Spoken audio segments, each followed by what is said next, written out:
A very good evening, everybody. Nice to have you company wherever you're tuning in all around Australia or indeed the world across the platforms of the Gentleman Sim Racing Club, be it Facebook, Twitch, or YouTube. Welcome to North America, the starting point of Term 3 of 2023 and Season 14 of the GSRC in total.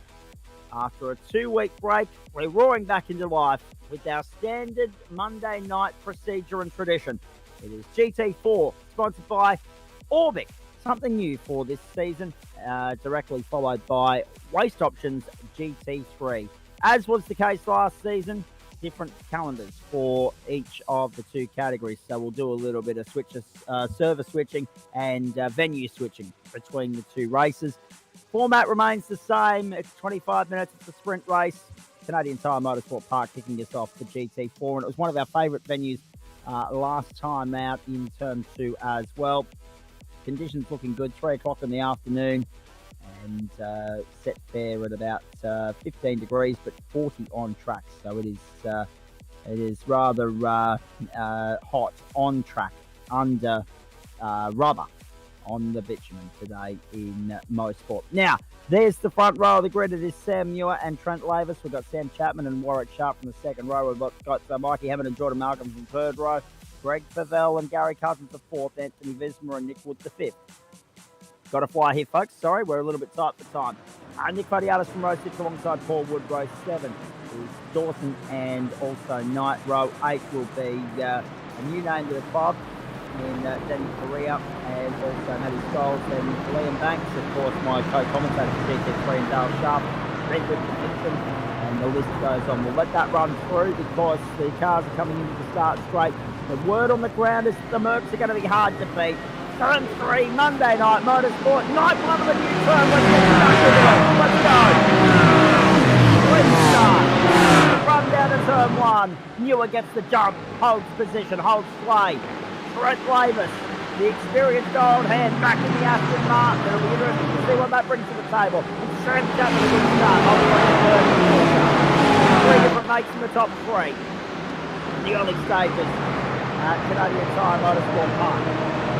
Should remind you all, I'm Zach Caven. Adam Lavis is punching the buttons in the producing tonight. To introduce the new sponsor of the club in Orbic to all of you, not just the club members, but also the viewers right around Australia and the world. It's our good mate, Pete Madsen. Mate, good evening to you. Nice to have you in the booth. Yeah, thanks, Zach. It's nice to be here, mate. Somewhat different because you are hard at work out there at the moment, sitting down in 20 minutes. So we might let you focus on this first couple of laps, mate. On the great people at Orbic. Great to have a new sponsor of the club. And of course, great to have Waste Options back at Sonoma Rights as well. But for those of you not familiar with Orbic, we're about to become very familiar with their brand, their work and what they do over the course of the next 10 weeks. They are on board for the entire season, hopefully the rest of the calendar year as well. Welcome to Orbic, and welcome to the great people there, led by Pete Madsen's influence, because obviously, as you know, whoa, trouble with the back car in the wall. Car in the wall coming out of turn 1, and that's a trouble point, because that's a blind corner for anyone coming into turn 1. There will be that is just as they turn the corner. They won't have too much play of reaction. So, of course you might remember that Pete Madsen was once upon a time a real estate guy. He's got out of that. He's got a new opportunity with the great people at Orbic. And he pitched the sim racing game to them and pitched it well. For the entree of Monday Night Motorsport, Adam Lavis, good evening to you. If it's not broke, don't fix it. So GT4 and GT3 it is to remain. The course, the standard recipe, the ingredients for a Monday night, and it was a cracking thing.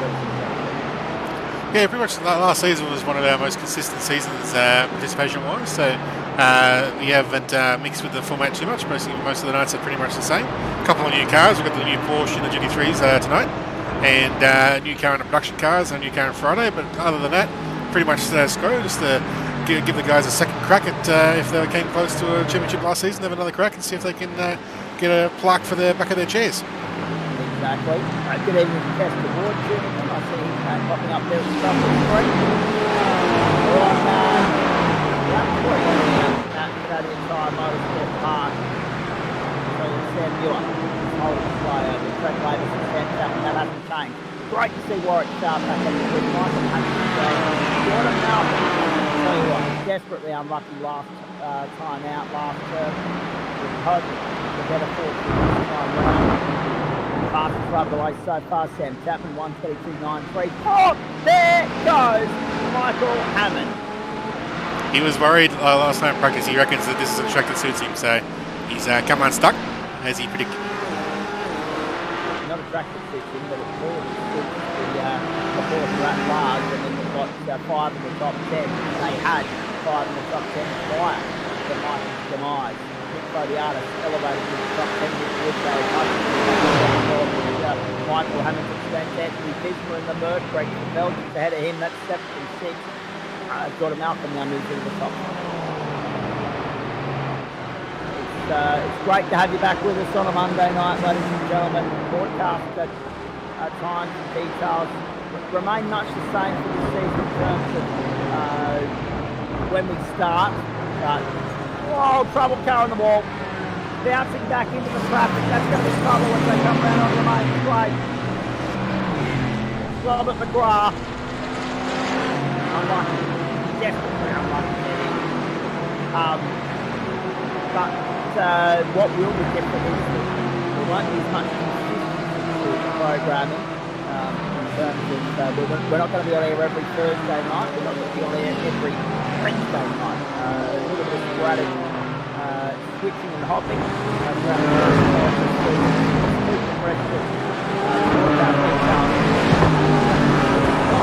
of action. Racing Club. Club going straight going gangbusters at the moment. As you heard, numbers are strong, numbers are consistent. We're into season number 14 now, so I think we can all agree that we must finally be doing something right. Sam Muir, Brent Davis, Sam Chapman, Warren Sharp, Jordan Malcolm, top 5, Canadian Tire Motorsport Park. Someone asked me about the volume of my commentary, and I apologise in advance, folks. There's not much I can do at my end because I'm on the remote setup tonight. I've made the long trek from Desktop. The reality of the situation is I'm here until next. Whoa, trouble. That was a replay, of course, of Paul Wood. Great to see Woodsy back at the start of the season, but that's not the way he would have wanted to start it. Yeah, I'm here until next Wednesday, which means I'm out of the booth this Thursday night. I'm out of the booth next Monday night as well. The exception of the rule was I made sure that I was here because it was the opening night of the term. This wasn't the opening night of term, the opening night of school. Fair chance of getting ready for this weekend. Part of Sydney 300. Hardest points in term 1, then trouble points so far at Canadian Tire Motorsport Park. Yeah, as you know, based down here for the next week a bit because on Saturday, free entry, by the way, at Sydney Motorsport Park, ladies and gentlemen, if you want to come out and check out the action. Picture partners, Sydney 300, a pinnacle, the showpiece of grassroots endurance motorsport. Over 50 cars lining up, close to 100 drivers contesting that race. It's going to be epic. Saturday, starting the track by the Motor Racing Australia Facebook page.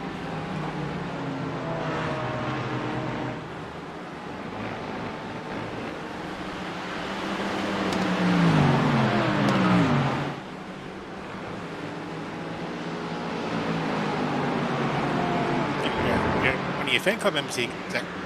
Yeah, as per usual. Good to have some regulars tuning in on the first night. So we've all been starved, but we haven't been starved of sport so much in the last couple of years. We've been starved of simulation. We haven't had as much of it for our viewing pleasure as normal. So everyone's a little bit hungry for it. And CW is leading on a Monday night. He'll be here just to throw hard to the front page. Yeah,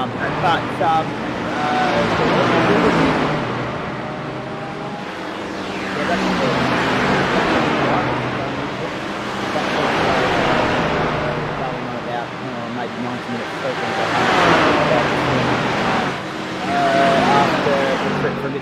last night. And by the way, I'm happy to report Zach won. I had my first kangaroo sighting in Pacific Highway, just sighted Nabiac this morning, and managed to leave the kangaroo very short tail. The I-30 doesn't have a scratch on it. Thanks for your consideration there, ladies and gentlemen. No, long day, big day, but nice to be home to see the family, and even nicer to be able to finish the day with you blokes here and our female viewers as well. Quite friends with Gentlemen Sim Racing Club, the first night of the new term. Sam, you're the leader here still from Fred Latham and Sam Chapman, so no change at the top end of town, but Jordan Malcolm getting a bit of a hurry up here from Anthony Visser. He's already been passed by Greg Chappelle as well. It's a three-way fight for fifth place here. Malcolm trying to latch on. It's the Porsche and a Burke sandwich, and we've got just under 16 minutes to go. Yeah. Things are starting to settle down out there, but now that I've said that, that's all help like this, ladies and gentlemen. Don't forget, after this one, we take you to Motorland Aragon in Spain. Yeah, we go to Spain first up to GT3 this season. Newest venue on the surface for the, one of the two newest venues on the surface, I should say. Race box in sprint racing tonight in Motorland Aragon. Looking forward to that from about 9:15. Sorry, my apologies. It'll be 8:30, top of the hour. The bottom of the hour, so top of the hour in South Australia in the Northern Territory, of course. And that'll get us out of here about 10 o'clock tonight, ladies and gentlemen. I'm looking forward to that. I haven't given you any ejaculations as yet, ladies and gentlemen, just because the internet reception at my end's not terribly great, so the screen's not coming through as terribly clear as it normally would. But we'll persevere with it. What are we looking at? About 1 minute 22. So if we're to get technical about that, we've got a splash and dash in this as well. 1 minute 22. Oh, geez. That doesn't make it easy, does it? 3 laps every 4 minutes. And that will mean 15 and 20, 18 and 24. And with the splash and dash, they may just sneak in at 19. So keep an eye on that. 6.4s are 24, 6.3s are 18. And a splash and dash down pit lane. So it'll be 18 or 19, and that's my only prediction. So that's interesting. We're getting mixed reports, and I apologise, folks. Some of you are hearing me okay, some of you are not. I know that Pete and Adam in the booth are hearing me loud and clear, otherwise they would have already said so and started chiming in and chatting to you. But things must be okay. Warwick Sharp, 1:22.505 here tonight. The fastest lap of the race thus far. Great to have the new season up and away. And, GT4 and GT3 has been a staple of Monday Night Motorsport for the longest time, and it's great to see that long-standing tradition continues. We'll have a look at the 2 calendars for this season at the end of this race as well. We'll also check in with Pete Matson and hear all about Orbic, who they are and what they do and why they do it. So it's great that Pete's been able to. Adam? Nick on Nick battle here. Yes, Nick Wood and Nick Fodianis. So that's 8th and 9th. Great that Pete's been able to use his business smarts to secure the club another sponsor. Pete for that. Okay, so we're getting mixed comments, but bear with us, folks. It's Nick Fodianis on the inside of Nick Wood to the end of the back straight, but we know that it's not straightforward through here. But Nick Fodianis has done enough laps around Canadian Tire Motorsport Park to get drift of the or get a grip of the gamesmanship there required to displace Nick Wood and get the job done. And as soon as he does that, Nick Wood comes to pit lane and brings Matty Scholes with him. Great work, Nick Fodianis. Took Gary Cousins through with him as well. So often we see a lot of side-by-side action through that right-hander, through the next left-hander, through the right-hander onto the main straight. But Nick Fodiatis is by having the line and having holding sway, having the position, having the right to the corner, was able to just deliberately go a little bit deeper into the corner and drive a mid-track sort of line to give Nick Wood no choice but to get out of it or end up in the grass. So he had to slot in rather than force it from the outside. If that's the last lap, that battle plays out a little bit differently, I think. But caution, the better part of Valor at the moment for Nick Wood. So Sam Muir, Trent Lavis, Sam Chapman, no change there, but the field is tightly bunched. Lavis is sticking with Muir. Chapman's come along for the ride. Warwick Sharp slouched onto him as well.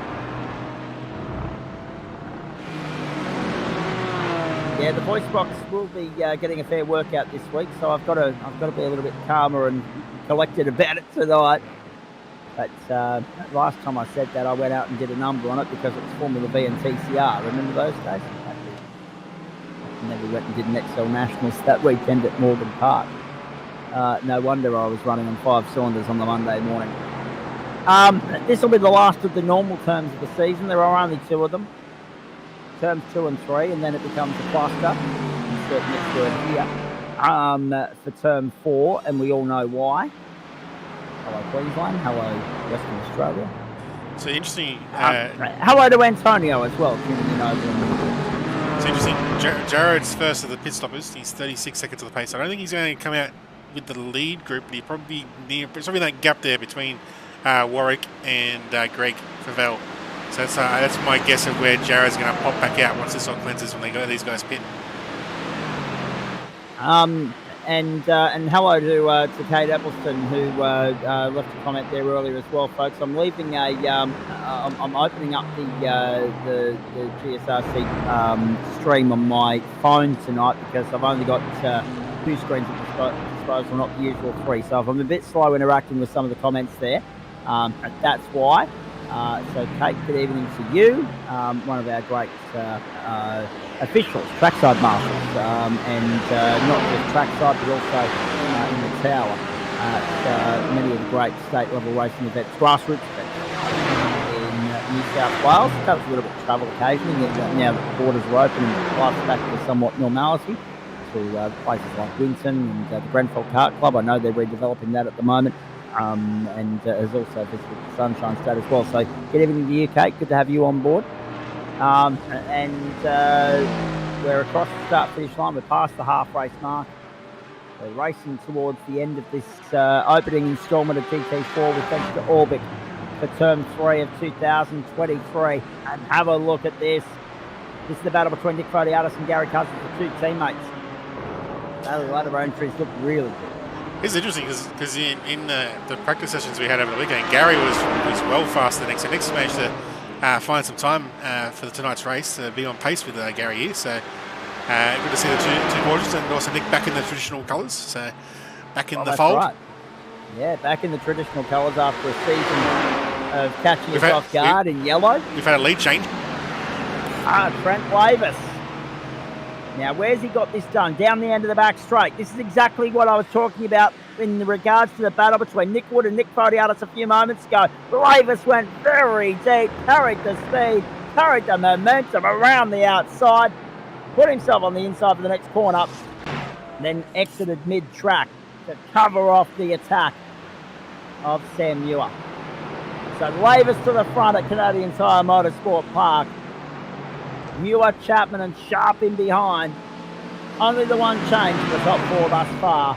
That's T. Lavis, a former GT4 champion in this club, back in front. And up until that point, we'd gone 12 laps with the leaders, or 11 and a half laps, with the leaders just playing follow the leaders. Now that's all changed. Bit of a rate of attrition here thus far, folks, and I apologise, I'm not across this in the way that I normally would be. But we've lost along the way here tonight our good mate Liam Banks, Shane Kelland, John McGrath, Jamie Jaramillo, Adam Johnson was a non-starter, Michael Schroeder has also fallen a lap down. So four non-finishers, 1 non-starter. and a few cars already a lap down the tail of the tape thus far at Canadian Tire Motorsport Park. Pit lane has all of a sudden become very, very busy because Sam Ewart, Sam Chapman, Greg Favell, Anthony Visma and Dale Sharp are all in on pit road. It's interesting too because we should point out the field hasn't yet been cleansed. Chapo. And Sam's got a penalty. What's going on here? He's got a penalty. Muir's night's done. Defining moment. We've seen Jordan penalties. Malcolm. Oh no, Jordan Malcolm's out as well. And I was just about to mention Jordan. We all remember when he fell foul of a penalty at Mount Fuji Speedway in Japan in the previous incarnation of the GT4 Championship. That car's going nowhere but the back of the garage. Jordan Malcolm's night is done. Sam Muir's out of contention. 2 defining moments here in about 3.5 seconds. Bang! 3 trying to squeeze, down to 1. Does not go. Paul Wood in his second incident of the night. Oh, it's going to go down as a character building night for some here, I would imagine. As Trent Lavis comes to pit lane now to complete his compulsory pit stop. Brings Warwick Sharp with him. Either Trent's had a massive in-lap or Warwick's had a bit of a dodgy one because Trent's pulled a gap on Warwick in the in-lap there. Let's have a look. 128.1 for Trent and 130.0 for Warwick. So yeah, he's pulled 2 seconds. Into pit lane. So that's the end of lap 14. We're on to 15 now. We're at the 19 3/4 minute mark. So by my count, we start. Chapo's going to run. He's on. Whoa, look at this side by side on the run down to turn 2. There's a touch. Oh, he's got There's a touch. He's gone. Sam Chapman got into the side, got the elbows out, and paid the price. Lavis survives an onslaught. And now Visma's gone. And Visma's gone as well. They're dropping like flies at Canadian Tire Motorsport Park. Visma grass cutting in the background. Chapman. Have a look at it again from the replay. Got down the inside. Just drifted wide. Just drifted wide. Number 2. Trent had good sense of the occasion and handled that beautifully. Good car control. Didn't come unstuck. A little bit of a bobble, a little bit of a wiggle as he went wide through the corner, but didn't run it off the track. Gathered it up, and it was Sam Muir who paid the price, going pirouetting onto the grass. And he's dropped down outside the top 10 now into 15th. Now keep an eye on this clock as Lavis comes back across the line. Started lap 16. Did so, I believe, inside 4 minutes to go. So it's 3 laps to go. We get to 18. And I said it was a little bit hit and miss as to whether it was going to be 18 or 19. And it will be 18 by way of pit transit times. So the field now cleansed. We weren't sure what that fuel window was going to be. What was the earliest lap we could pit on and get home, or the latest? But I think we've now had that question answered thanks to Trent Lavis. Quick update, getting asked the question, how's Pete Natson going? Not his best run thus far. He's down there in 22nd. Whoever is it that has picked and the wrong just one? as we say it, Adam Lavis has done a great deal. It wasn't me, it was whoever the commenter was. But no, I was going to say, you're the button pusher, mate, so as soon as you put the button on him, there he goes. Production curse 101. Pete, let me check in with you right now because the pressure's off. The results storm begging. How challenging have you found it out there thus far? There's plenty of traffic around and plenty of incidents as well. Yeah, no, it's been awesome. I've had a couple of spins, which is just not ideal. So, but overall, racing's been good, pretty clean from where I've hit. So. In Pete's defence, he doesn't normally have me going at 100 decibels in his ear either, so I can imagine that being distracting. I've been listening to you guys in my ear, which is not my first Not your option first when I'm preference, racing. No, that's right. But we appreciate you being a good sport about it. We'll come back to you shortly, mate. Hang in there for the final five. The final 3 laps, the final 5 minutes of racing here at Canadian Tire Motorsport Park. So we're on lap 17. It's 1 lap to go at the line. The white flag will wave. There's Pete sitting down in 24th at the moment. Fantastic start to the new season. Fantastic battle up front, but unfortunately, it mellowed after that pit stop sequence. Well, I think there's a lot of fuel saving or something going on, because look at the variance in the fuel pit stop times. It's 8 seconds, 5 seconds, 3 seconds, 1 second, 10 seconds. It's all over the place. Well, that's exactly right. The field has fanned out and spread out across this racetrack. We should also point out that, any hope we had of a grandstand finish went by the wayside through that pit stop window. White flag in the air for Trent Lavis. Now, I don't know if... actually, I can't use him at the moment. We'll get back to him in just a sec. Trent Lavis, Warwick Sharp, Greg Favell. Let's get these guys across the line, and then we'll get the tail of the tape from my co-commentator, Liam Banks, who is playing part racer, part driver on double duty on a Monday night this season now before him to be back behind the wheel. Tonight didn't go to plan, though, ladies and gentlemen, so we'll get the bad news out of the way first and then focus on the good stuff with GT3. But in the meantime, Trent Lavis is half a lap from home, and you're currently watching a new name to some of you there in 15th place in Craig Russell, under pressure from Brett Bradbury. Run down to turn 1, these guys taking the white flag to begin their final lap. We're off to Motorland Aragon next. GT3 sprint racing, and looking forward to that immensely. But in the meantime, Trent Lavis is a couple of corners from home. Clinical, arrive and drive, and proving that once again the Aston, when at the in the control in the hands of a capable driver, is an ultimate contender in GT4. Lavis cleans up in week 1 of term 3.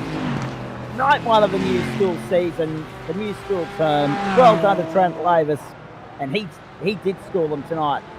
He's proved that he's not lost it at all. Once a champion, always a champion in GT4.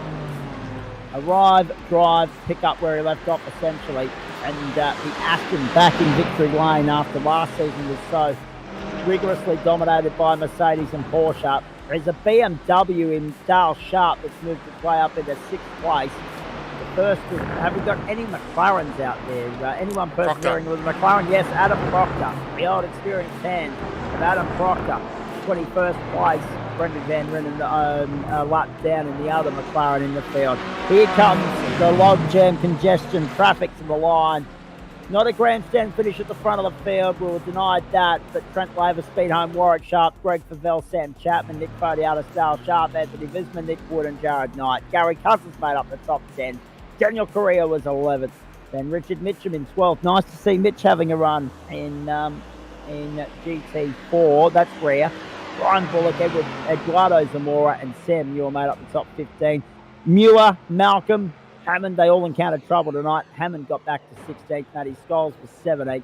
18th went the way of Craig Russell, then Brett Bradbury and Alan Dawson. Adam Proctor, 21st.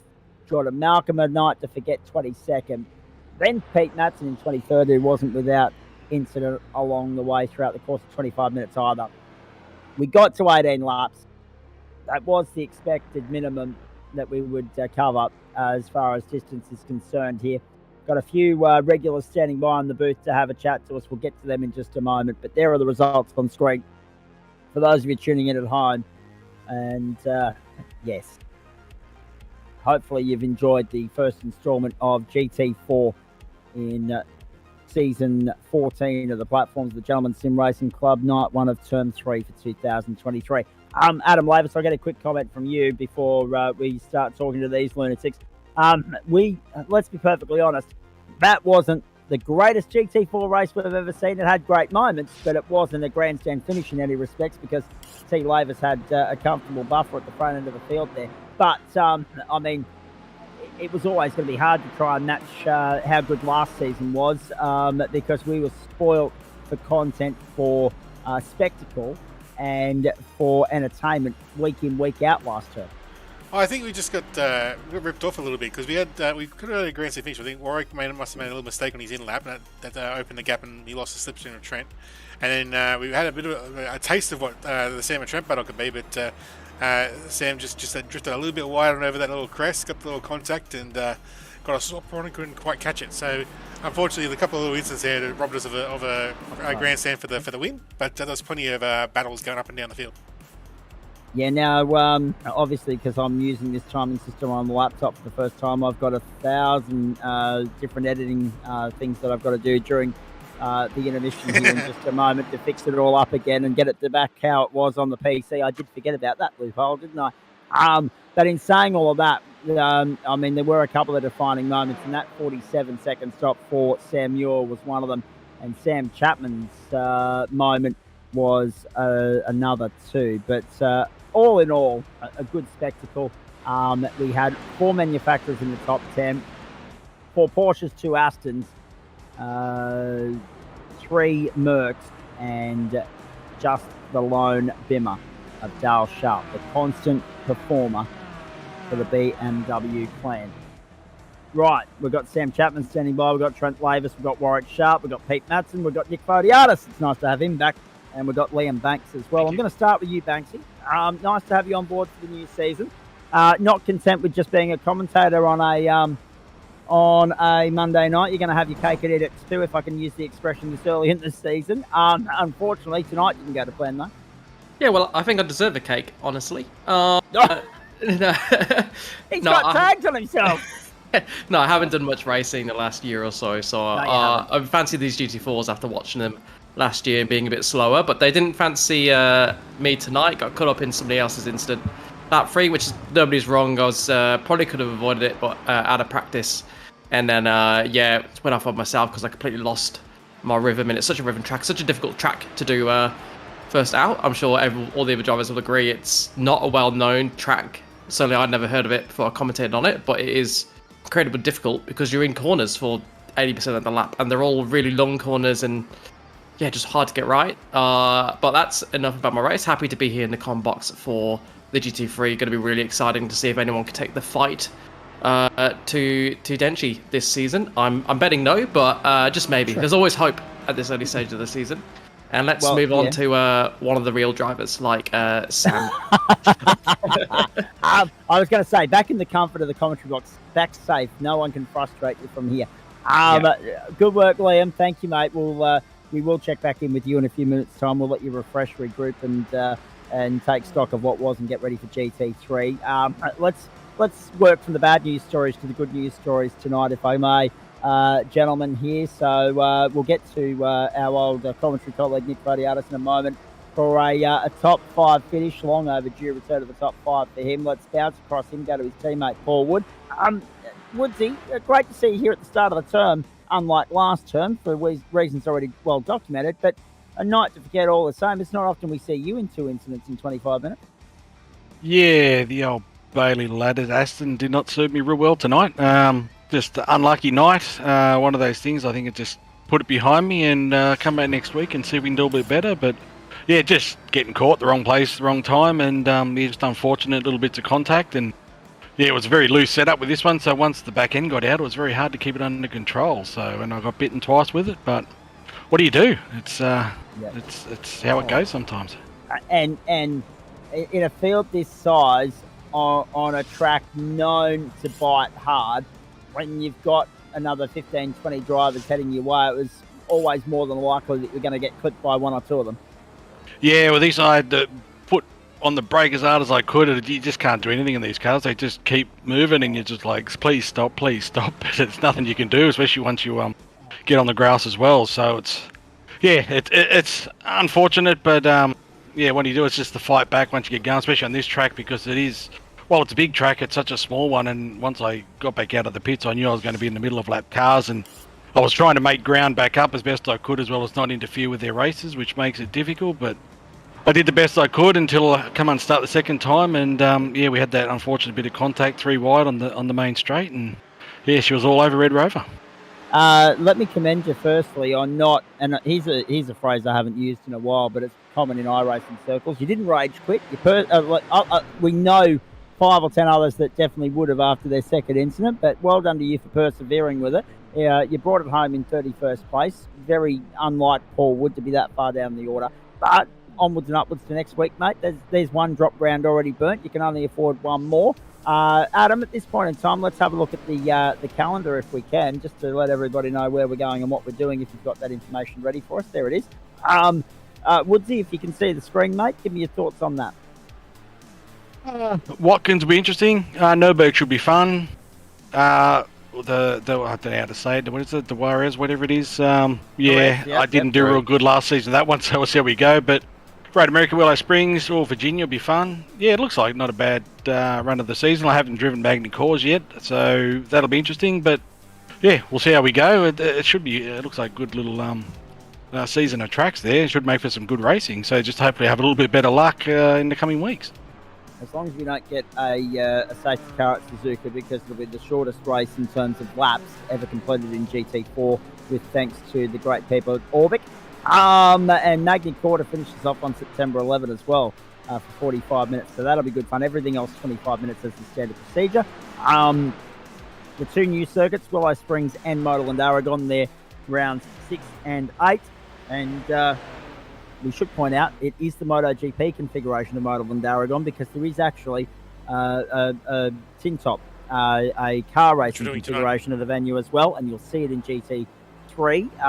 Many of our audiences wouldn't have seen this slight amendment to the last couple of corners of the circuit, so you'll see that tonight in GT3. Woodsy, thanks, mate. Appreciate that. Good luck for the rest of the season. Hopefully, it can only go up from here. Yeah, we can only hope. Thanks, guys. All right, let's bounce across Woodsy. Let's go to Pete Madsen. Again, a case of what might have been, Pete, but you said to me from the outset that you're not going to contest too many of these races due to commitments beyond the sim rig. What do you make of Canadian Tire Motorsport Park? Yeah, really enjoyable. Just except the grass is like ice. So, but there's some good racing, and I mean that's what we're here for. So loved it.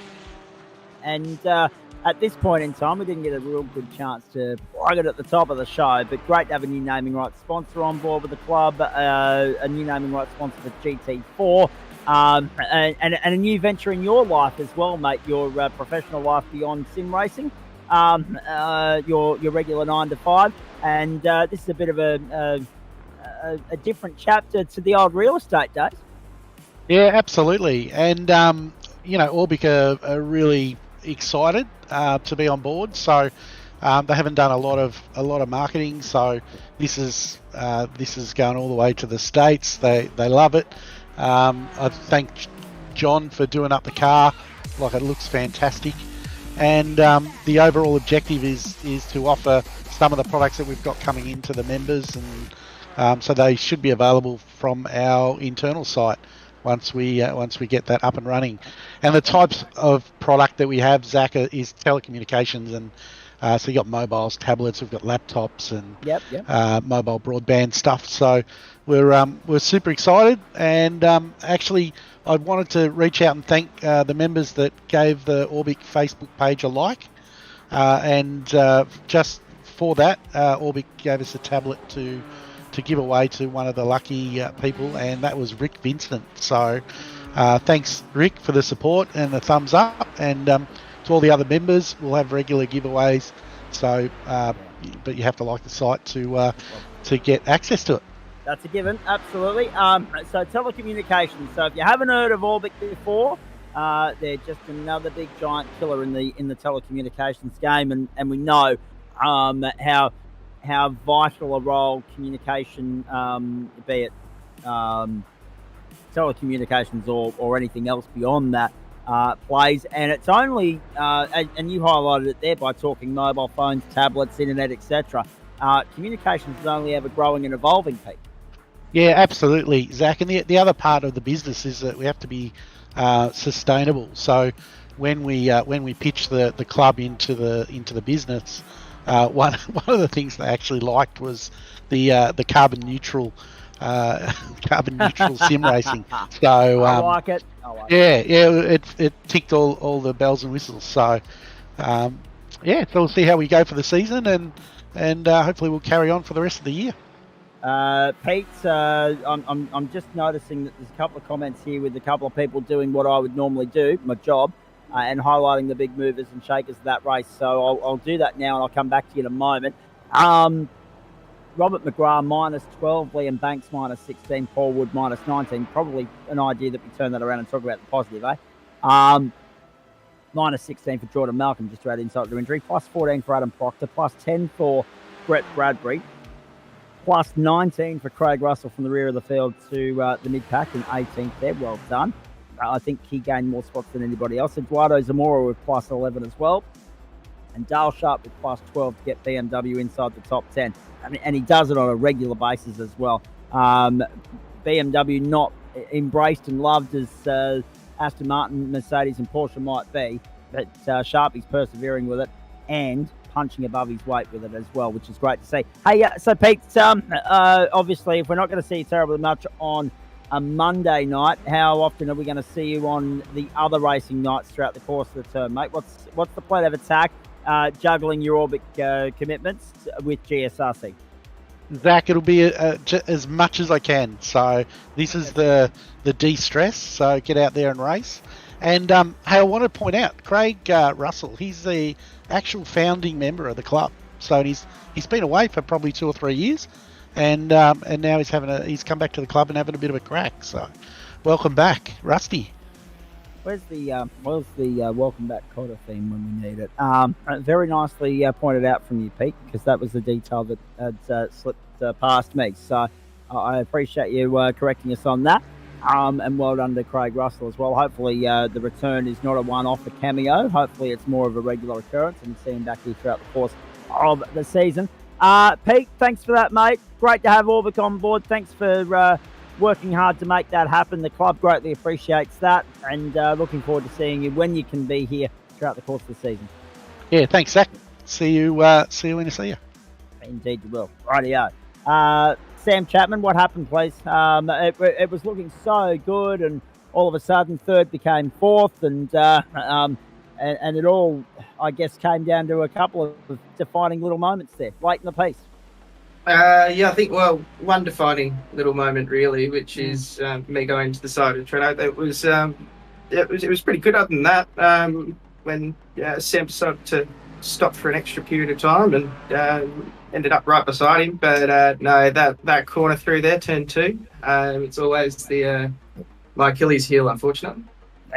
It's such a tricky corner because it's downhill, it's fast, it's off camber. Trent did well not to go with you, let's be perfectly honest. It could have been 2 for the price of 1, but you didn't clean up the spare in this instance. You didn't clean up the remaining 2. You just took yourself out. The sacrificial lamb as you were. But to get back and finish 4th, mate, you've got great pace from the outset this season. And I know how important putting a full 10-week campaign together is to you.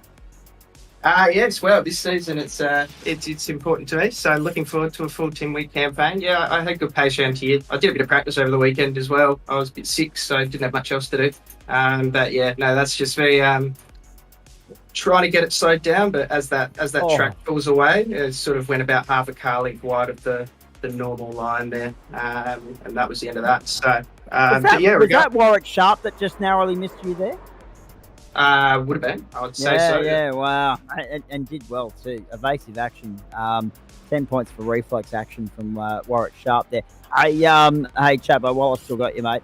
Obviously, the question I have to ask is how much damage did you sustain with this hit? Surprisingly not too much. We only just touched pretty lightly, and I didn't really hit anything else. So I went into the barrier a little bit, but I was still popping out. I think I popped out 22.5 afterwards, so it clearly wasn't too damaged. All right, good stuff. Thoughts on the calendar? We saw it on the screen there a few moments ago. Calendar looks pretty good. I think a few bumpy tracks where the Merc will sort of shine. It seems that's where bumpy tracks and long turns is where the Merc's gonna really find its strides, and the sort of tighter stuff. The Porsche will be a bit more competitive, but it looks like a pretty good season. I like to sort of make the call. I've never done the Aragon though, so we'll see what happens. All right, mate. Very nicely done. I'm a little bit pressed for time here. I think we've only got about 9 minutes before the GT3s are getting underway. So I'll press on here, and we look forward to seeing you broadcasting all the action taking over from Grant Gill Thursday night this week. Production cars and Porsches. We'll be doing the Porsches because I've said I'm racing the production cars. So we're doing the Porsches at this point, and we're working on other broadcast options as well. There's a couple of guys that looking at potentially coming into that we might be able to get trained up and get a few more broadcasts out. Speaking of broadcasters, someone that's done a bit for us over the years is Angus Cook. So I think we, at this point in time, congratulate him on the big news that happened between the two terms. He popped the question to his lovely partner, didn't he? So congratulations to Cookie. Come back and do some work for us when you're done gallivanting around Europe, please. Very nicely done. Chabo, thank you. Thanks. Nick Fodiatis, the top 5. Nice way to start the term. Yeah, good evening, Zach, and everybody watching at home. Yeah, the team's undergone a little bit of a rejig, and the Bailey Ladders Porsche was actually quite fun around here tonight.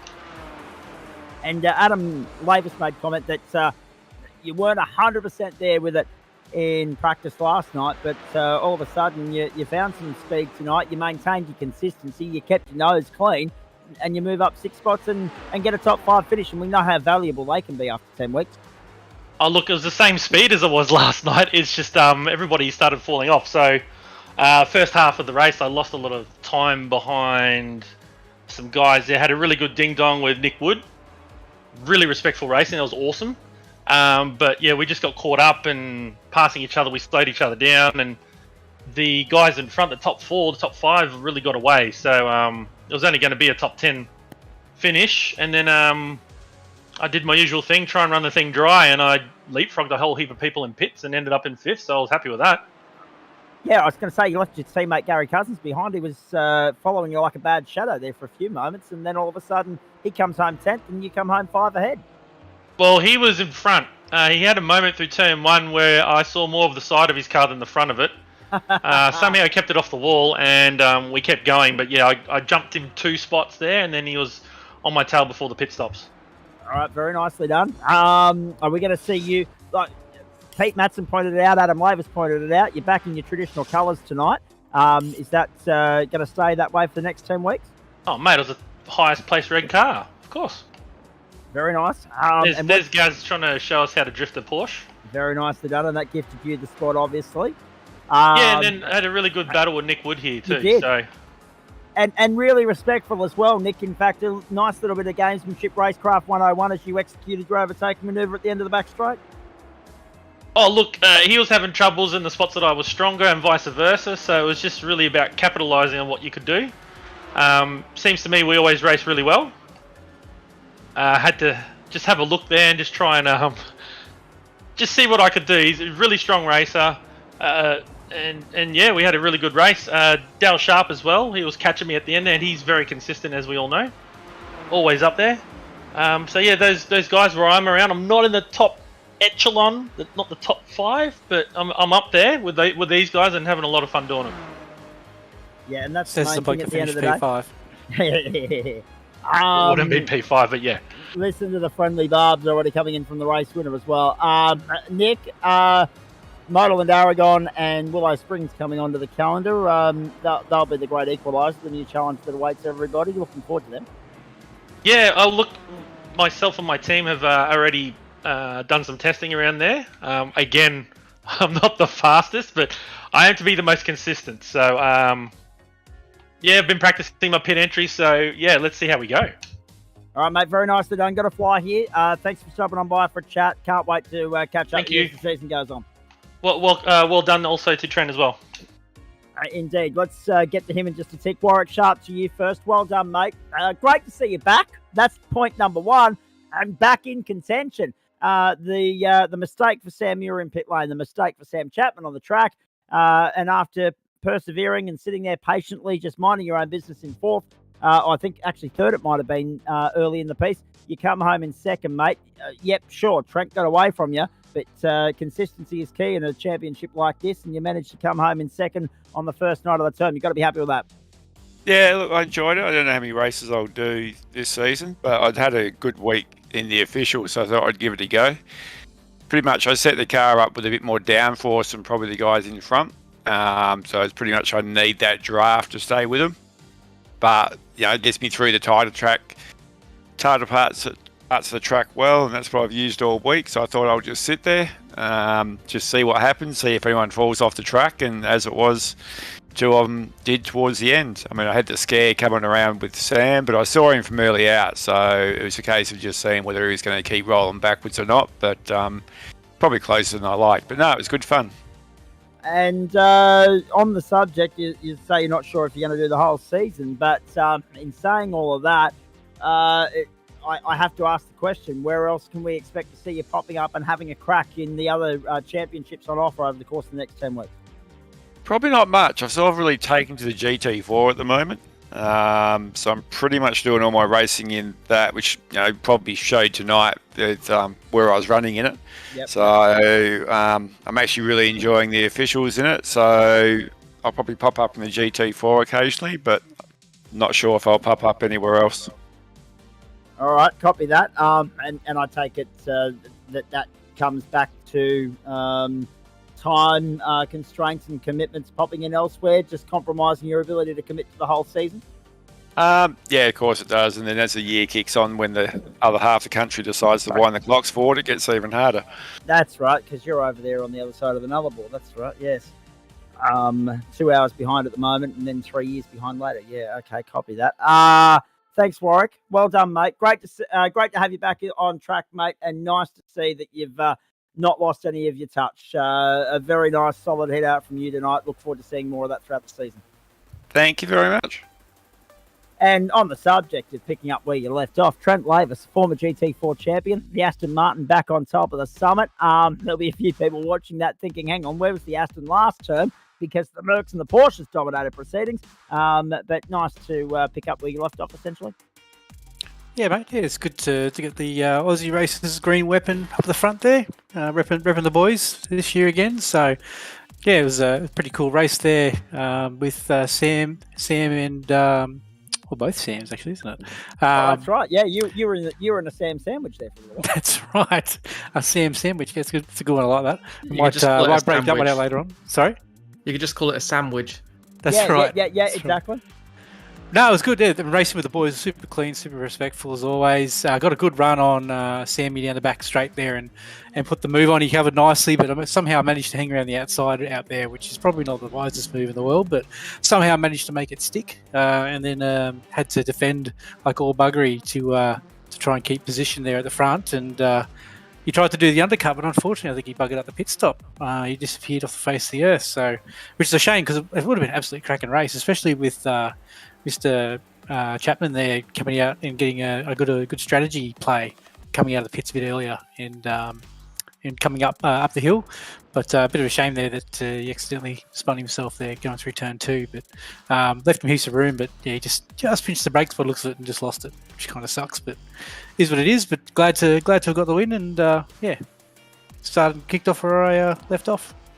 Yeah, absolutely, mate. It was very nice to see you out there doing great things. Are we going to see you on a regular basis throughout the course of the season or not? I'm going to try. I won't be here next week. My favourite bloody Hawkins Glen, so I'm a bit gutted. So miss out on that, but definitely keen for later in the season. I'm really looking forward to Aragon and Magny-Cours. That's going to be epic. Yeah, indeed it is, mate. Very nicely done.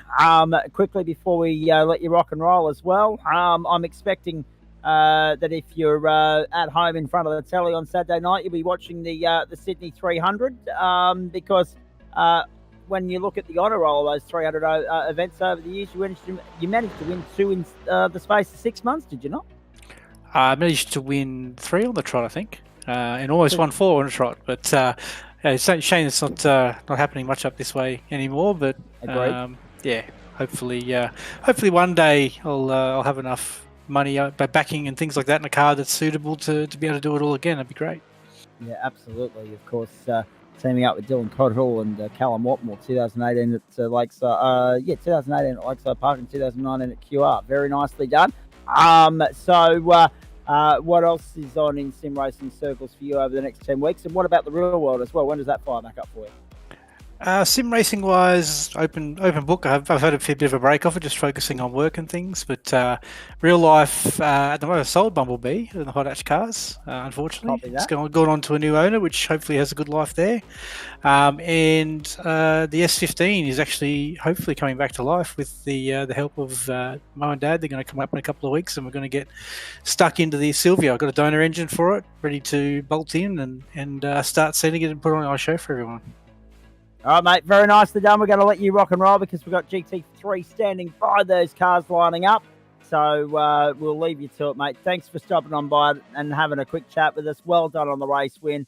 That somewhat fell into your lap because the competition, even though you were in a processional sort of follow the leader rhythm there for 10 laps and then took the lead away from Sam, it fell into your lap on the exit of on the completion of the pit strategy because obviously Muir got done by a pit lane penalty. Chapman had that spin, almost took you with him. That was probably a lucky escape for you.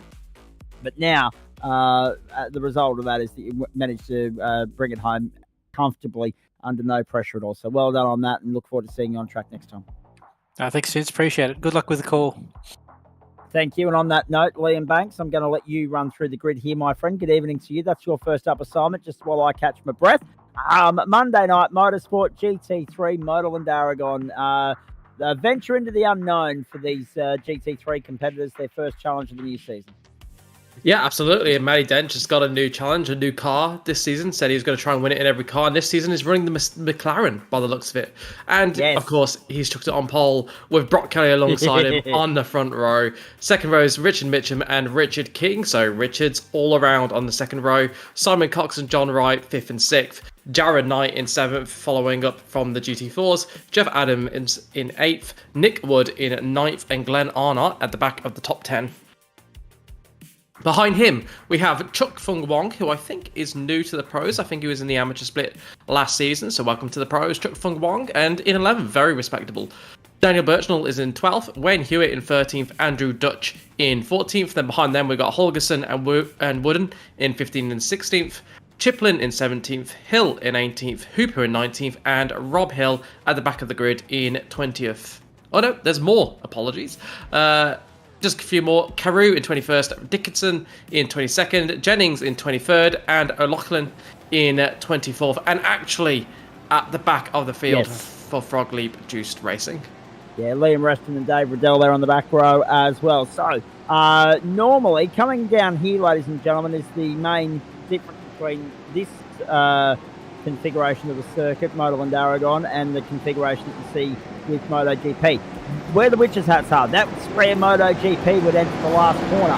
But for car racing, normally, they come down to this much tighter hairpin, and then they'll flick it back to the right and then up the hill left onto the main straight. And when they get there, the green flag will wave, and we'll have a new season of Laced Options GT3 underway on the platforms of the Gentlemen Sim Racing Club. Nice to have you along for the ride. The new term of the main course of Monday Night Motorsport begins now. Great start. Clean start. Matty Dent gets the jump. No surprises there. Going with him on the run to turn 1 is Brock Kelly. Richard Mitchum and Richard King arguing over the same piece of real estate, and Simon Cox slots into the top 5. Yeah, looks like everybody getting through the first corner unscathed, and they went 2x2 or 3x3. In some cases, a bit further down the field, they were seeing Holgerson on the outside of Andrew Dutch, looking like he's just holding him off there. Richard Mitchum in 3rd place. No movement in the top 5. They are as they were when they're lined up. Bit of movement further down. Wayne Hewitt's up 2 into 11th spot. Chuck Fung Wong finds himself in the top 10 on his pro debut. Nick Wood also up 1 into 8th. Liam Reston, the biggest mover though, up 5 places from the back of the grid, up into 20th. This always happens as well, ladies and gentlemen. The changeover year on term, we get drivers being promoted and relegated between the pro split and the AM split, or the pro AM / AM split, whatever it's being called these days. And then, of course, you'll either have a huge take-up in interest at the start of the season or a weak one. And this is probably one of the lower attendances on the opening night that we've seen in recent seasons in GT3. That could be down to the track. It could be down to another factor. I'm not entirely sure. Now, question coming in early in the piece. Is Dench the only McLaren in the field? That is affirmative. We can confirm that. There's a smorgasbord of Porsches, and the reason for that is there's a new Porsche available to these guys to play with in GT3 this season. There's a couple of Ferraris, a couple of Mercs, a couple of Bimmers out there as well. The Lambo took Bung Long. So plenty of manufacturer representation out there, and Denchi in the McLaren. I can't see an Audi out there, and of course no love for the Ford Porsche. Round onto the main straight. 1 lap done. We're off and racing at Motorland Aragon. 21 minutes for this opening race. The standing lap time, 1:59.073. So I'm assuming, Adam Lavis, that means we're on for 11 laps here? I think so, freezing. Thank you. Correct that. Or copy that, I should say. And great front row here, Liam Banks. Brock Kelly, no slouch. He's going with Dench punch for punch here. It'll be interesting to see if Dench can take the McLaren to the top step of the summit. Probably not the strongest in terms of the BOP updates in iRacing circles. That would all their love would be with the Porsche, because they want people to buy the newest car in the server.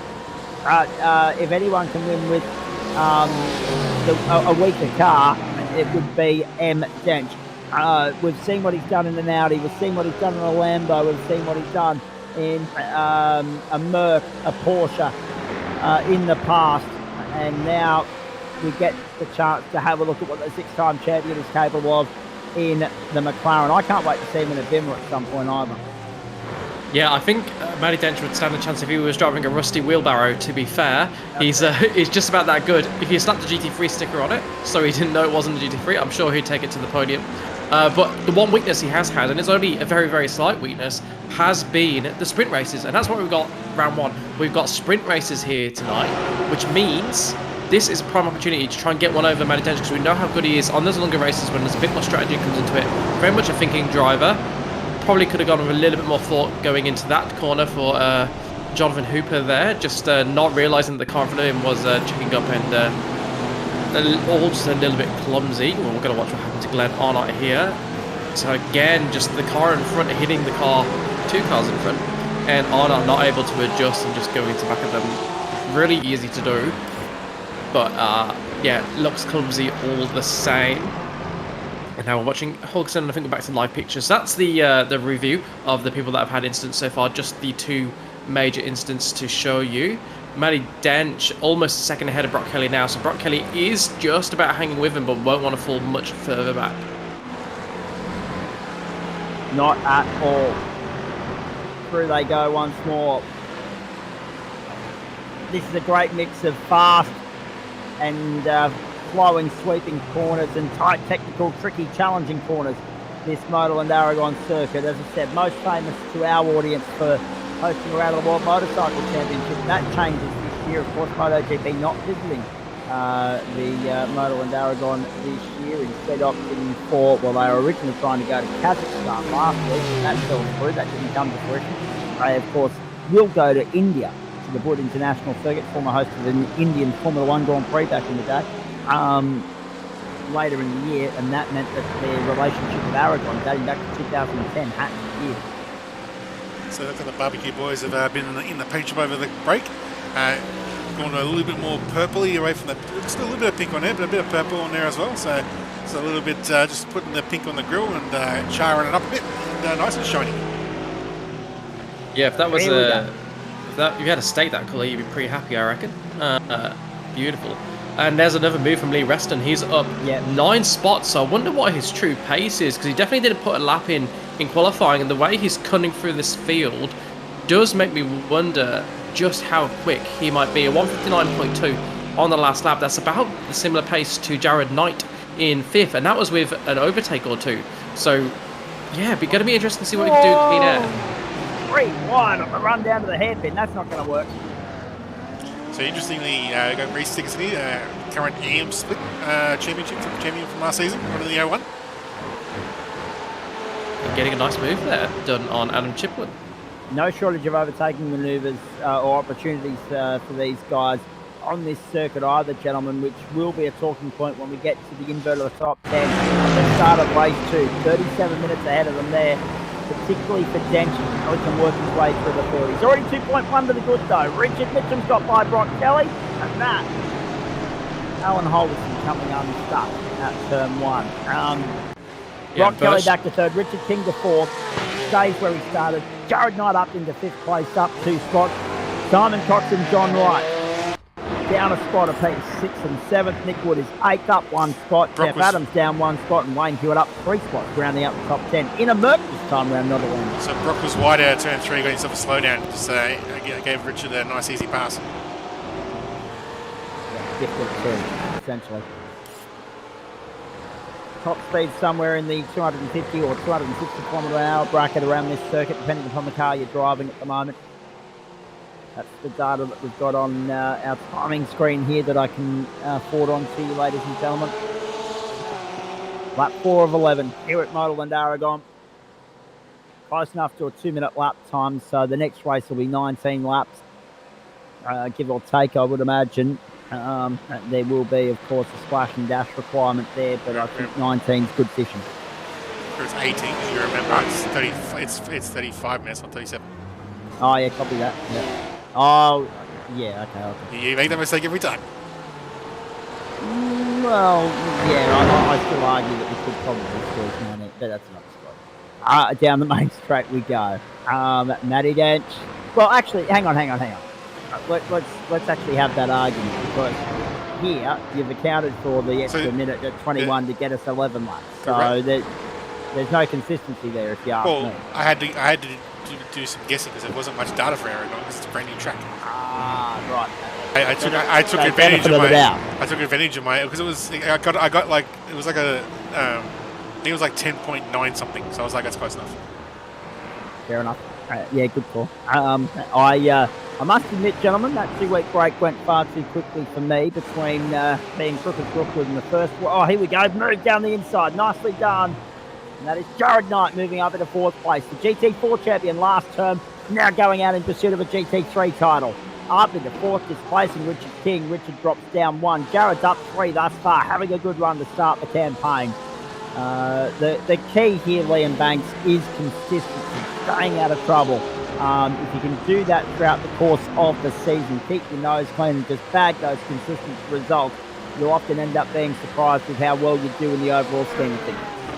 Yeah, absolutely. It's 10 rounds, which doesn't sound like that long a season when you compare it to likes of your professional racing series.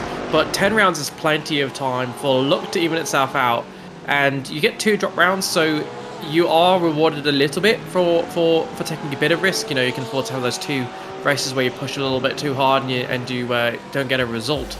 But those other 8 races, it's a long time, and it's very easy to have 3 or 4 races where you don't get a result. So yeah, like you said, consistency, but also pace from Jared Knight. The reason he's able to make that manoeuvre is because his last lap was a 157.9, which was the fastest person on track, a quarter of a second faster than Denchi in first place. So Jared Knight was serious pace in the middle phase of this race.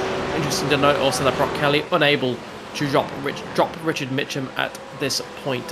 Mitchum staying within half a second. We saw him, Brock Kelly, give the position to Mitchum when he got slowed down, immediately get back past, but not able to drop him. So that slipstream, I think it's fair to say, keeping Mitchum right behind Brock Kelly at this point. But there's a great battle going on from 6th all the way down to 10th.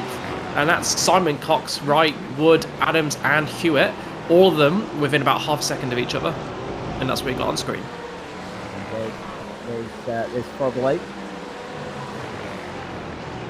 And we're being reminded the team name there in the comments. Thank you. Great to have so many of you engaging and interacting with us on a Monday night, the first one of the new term. I was going to say, I was in the middle of saying before we saw the overtaking the move of Jared Knight and Richard King. That 2 weeks went far too bloody quickly as far as I was concerned, gentlemen, because among Western radio commitments and also Sydney 300 prep, the worst thing was I fell as crook as Rookwood, and I started going down for the count on the last night of broadcast for turn 2 with Grant Gill. The voice box was a bit broken and a bit out of sorts, and slowly deteriorated across the course of the weekend to the point where I was barred from going to work on the Monday for the staff meeting. I was told to stay home and rest up. Probably good advice too, because I didn't get out of bed until the Friday. So the first week was wasted, and that's resulted in me playing catch-up for the last 7 or 8 days. How do you two blokes enjoy your break? I very much enjoyed my break. Got to watch a lot of cricket, which is always a good thing. It's been England so bouncing good. back last night, and that's actually a good point. Normally I'd say on a Monday night where a test match is scheduled to be on, us on one screen, that on the other. It finished a day early. How rude of them. But here not, because Wimbledon's on. So you can go and watch all the action from the All England club in the absence of cricket. And of course there'll be the Tour de France again tomorrow night, because they've got the first of their 2 scheduled rest days. So plenty of sport on this time of year. Sleep is taking a bit of a hit. There's not as many hours of that happening as there should be. But it's great to see a great sport year unfolding. Of course, the Wimbledon finals coming up this weekend. The Rugby Championship underway as well. The Matildas and the World Cup just around the corner. Great time to be alive. Great time to be a sports fan, but not enough days in the week to absorb it and do your work adequately, and everything else as well. So everything takes a bit of a hit at this time of the year, as we marvel in the brilliance of our professional sporting athletes. And well done to England on bouncing back in a must-win situation. So too the girls in the T20. The first of the women's ODIs is Wednesday night, straight up to State of Origin. So we're playing along at home, and State of Origin is a dead rubber, but under 19 State of Origin one-off matches, New South Wales, Queensland, women's and men, Thursday night as well. So a lot to look forward to this week across wide world of sports, and also across the GSRC platforms, because Chapo and the crew will be here on Thursday night in my absence. I'm going to the Sydney Cricket Ground. The Swans in a must-win situation. I've never been to a match to watch Sydney in a match where they've lost, so I'm hoping that trend continues, but not after the way they played last week. Not that one split. I'm a little bit fearful. The Western Bulldogs are playing on Thursday night. So that's where I'll be. Then on to the Sydney 300 on Friday. And if you want to come out to Sydney Motorsport Park and say good day, free entry Friday night and Saturday. There's a battle going on between Brock Kelly and Richard Mitchum. Richard Mitchum getting back past at Brock Kelly whilst we were talking there. Andrew Dutch's got the struck on one. Oh, look at that. Mitchum immediately on the defensive to the inside to defend the line to turn 1. He pulls back across because he knows that he's covered Kelly off, denying him the opportunity to have a crack. This battle's going to be alive and well for the next 4 laps. Yeah, and of course they're in the same car. Seems to be quite a difference in the top speed of the two of them. Brock Kelly running a lot more wing, I think. Top speed of only 260 according to my data, compared to 290 give or take from Richard Mitchum. That's a bold move. Surely he's going to go back past. Did he get it done? No, the switchback from Mitchum. Have a look at this. Mitchum gets him back. Mitchum holds second for the moment. And Jared Knight, he can sniff a chance to have a crack and join this battle as well. A 3-way fight for second. Porsche. But all the meanwhile, gentlemen, Genchi's bolted. He's 6 seconds to the good. Yeah, too deep, unfortunately, for Brock. Points for enthusiasm, points for having a crack, but it was to no avail. Points to Brock Kelly for having the awareness to see what Richard Mitchum was doing there and go for the up and under early to get back past. Would have been very easy to end up locked on the outside there, and then he would have had Jared Knight almost in the position to do a Hamilton from a couple of years ago and just darkness both of them. But he's going to get Brock Kelly here, goes around the outside. Brock Kelly going wide into the corner before, compromising his line, and Jared Knight swings past, was 5th early in the place, now in a podium position, and right behind Richard Mitchum, 1.3 seconds in it with 4 laps to go. Can Jared Knight make it 2nd place?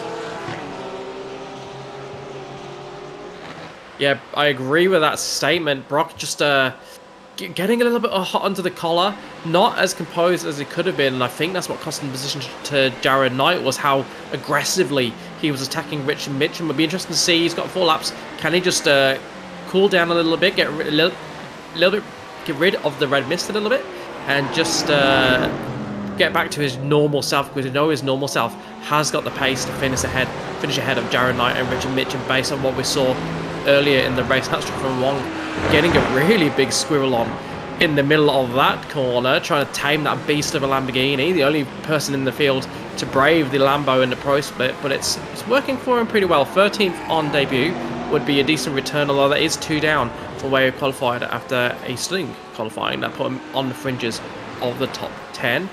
Ahead of him is Liam Reston, who is up 13 spots from 25th to 12th. So he's had a very good charge through the field. It has halted a bit, got to 15th quite early on, and has sort of stayed around there, only up into 12th now. So might not make the top 10, but he's another one to keep an eye on, because I do think he's got a little bit more pace than the cars around him. And who's that? That's John Jennings in the wall. Wonder what happened there. Let's see if we can get a replay of the start of that incident. Really unlucky. I can't say any of us are surprised to see McLaren back at the top step of the summit with Matty Dench in control of that car. Oh no. So they're just a new Porsche, still has the old Porsche tendencies. Yes, and that in itself will be a talking point, I'm sure. There'll be some Porsche drivers currently sitting there analysing what's new, what's different, what's the same between the old model and the new model. And they'll be having that exact same mindset as you, Adam Lavis. They'll be making those same observations. We'll put their brain on that at the end of the broadcast. Here's the battle for 7th. Nick Wood and John Wright. And Wright's been relegated as Wood passes him down around the outside. Now, Wright looking to fight back on the inside, but he was too tight on the exit of the corner. That was really smart from Nick Wood. He knew that he could carry a bit more speed by taking the wider line through the corner and then hold the line on the inside for the right-hander out of the hairpin. Very nicely done from Nick Wood, but Wright's not done yet. He tries to fight back on the inside, but he yields and Wood holds sway. And when we come past the line on the next lap, we'll find out that Aragon is going to be Zach's new favourite track, because not only is Barney in the tower, there's 2 Barneys in 2 towers waving flags. About bloody time. Well, firstly, point number 1, Prick's doing his job. And point number two, if cloning was going to be trialled anywhere, it was going to be in the sim virtual racing world, wasn't it? So, 2 Barneys, 2 flags. Let's see how that works for them in just a few moments of time. Right, we're on the last lap, bar 1. We're on lap 10 of 11 here at Motorsport Aragon. Next time by the white flag. Dench, Mitchum, Knight, Kelly, King, McLaren, then 4 Porsches. Then the Mercedes of Cox, the BMW of Wood, then 2 more Porsches in Wright and Adams, and the Mercedes of Wayne Hewitt in the top 10. Andrew Dutch is 11th and Liam Reston, then Fung Wong in the Lambo, the only Lambo on the field. Scott Wooden in the first of the Ferraris. Martin Drew, Daniel Hill, Reece Dickerson, Adam Chiplin, Daniel Birchnell, Dave Liddell, Glenn Arnott, Rob Hill, Alan Holgerson, John Jennings, Jonathan Mitchell, and Braden O'Loughlin make up 26. And I'm happy to report, gentlemen, all 26 cars still running and still on the lead lap as well. Denchi's coming around to take the white flag this time by. Here we go. Let's have a look at this. Take your first look at 2 white flags, ladies and gentlemen, as they cross the start-finish line. Matty Dench is on his way home. Little over 5 kilometres to go at Motorsport Aragon. There they are. Ah, nicely done. See what happens when they actually think it through. If only they'd done that for all their bloody tracks.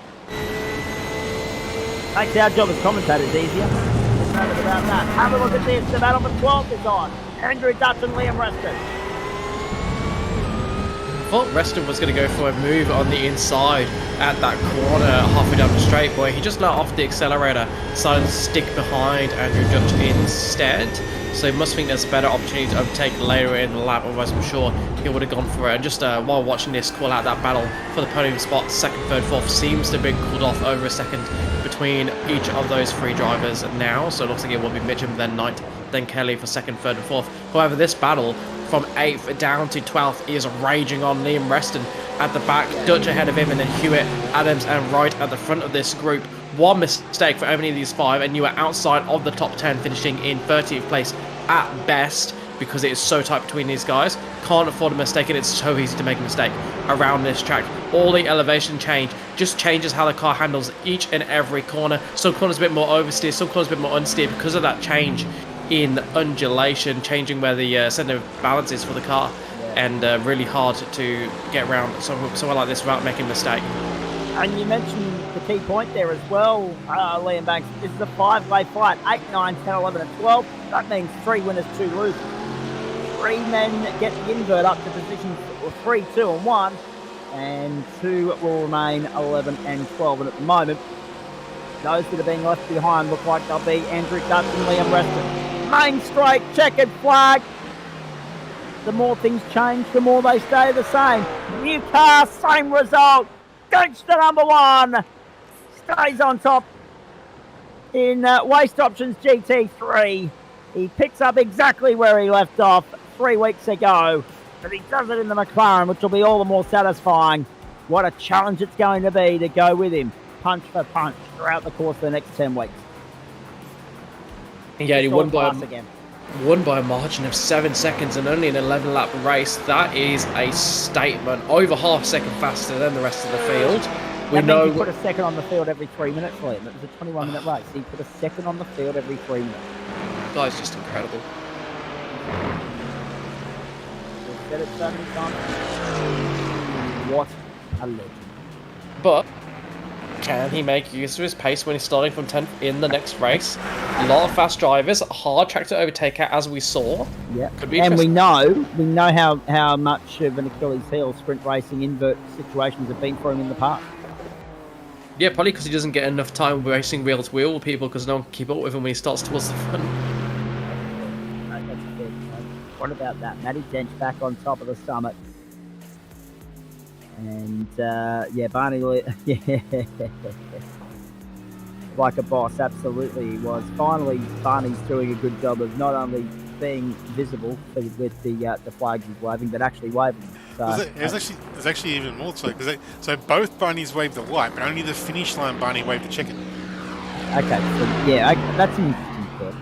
That's well picked up by you, Adam Lavis. We're waiting for the start of race 2 in a few moments' time, ladies and gentlemen. Field's still coming round. Some of them yet to take the flag. Now they have. And the server will switch over. We had 26 starters. We had 26 finishers. There's the finishing order for you. Matty Dench from Richard Mitchum, Jared Knight, Brock Kelly, Richard King, then Simon Cox, Nick Wood, John Wright, Jeff Adams, and Wayne Hewitt made up the top 10. Swap them around. Wayne Hewitt got up to 10th on the final lap, displacing Andrew Dutch and Chuk Lung Wong. Now, that means that Wayne Hewitt will have, and we know he's no slouch either, he will have the clear track ahead of him. He will have control of the field coming to the green flag for the start of race 2 in just a few moments' time.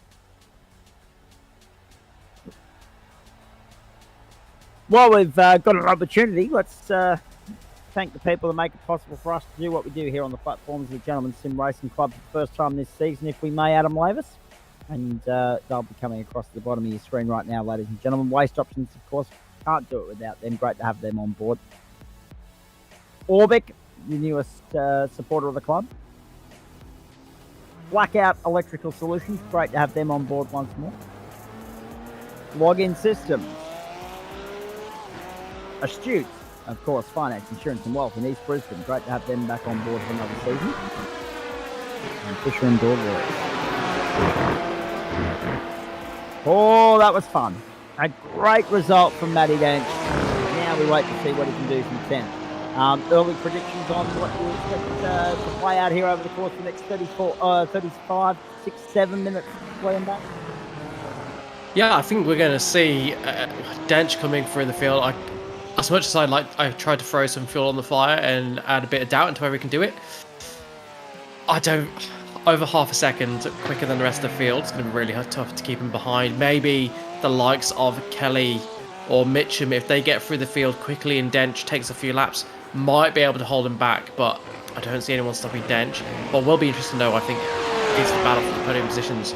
Because whilst Kelly and Mitchum did have a bit of pace over those behind him, and Jared Knight as well, it wasn't much. So they may struggle to get past him, and I can see someone like a Nick Wood or a Wayne Hewitt or Simon Cox. Simon Cox has been quick, hasn't he, previously? So I could definitely see them holding on to those positions, making it tough for the top three to repeat their antics in the second race.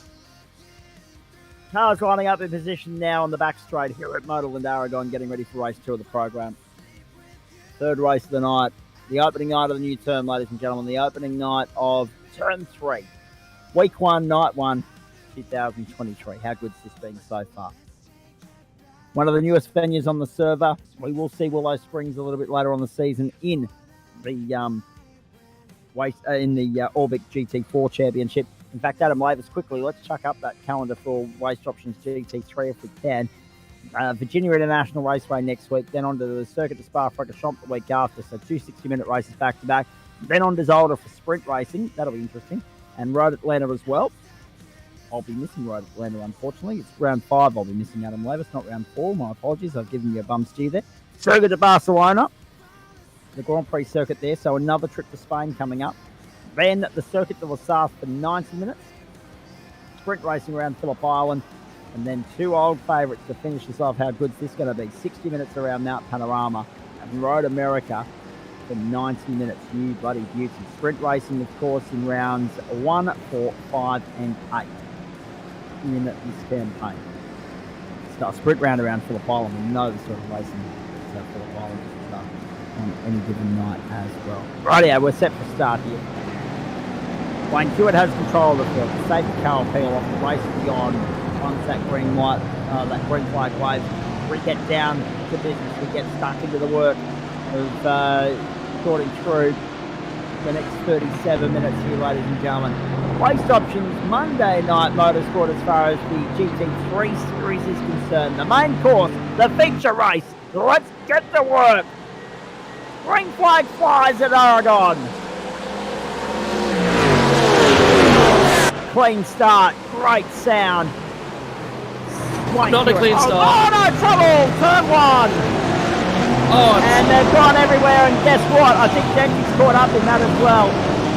Oh, yeah. The Achilles heel of the invert bites the number 1 again.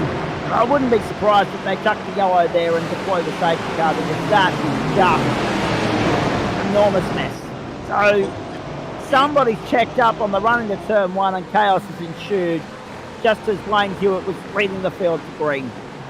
Well, the other thing that could be, if Denji's got some damage here, then this is potentially going to be the first time in like almost over a year and a half that we'll have a different series leader in GT3 possibly. Yeah, that's right. We'll pick that apart in a moment. We'll have to show you a few replays from a few different angles, folks. But that was unfortunate because that has really shaken this field up and spread it out too early in the piece. So it's going to be a tough slog for a lot of cars for the rest of the night. Just getting a look at who might have been involved in that, we can tell you that Scott Wooden and Took Fung Wong already in the tow road. Dench is in huge trouble. Ben steering. Daniel, Ben steering. Gotcha. Thank you, Adam. Martin Carew and Daniel Hill were also involved in that. So too Adam Chiplin.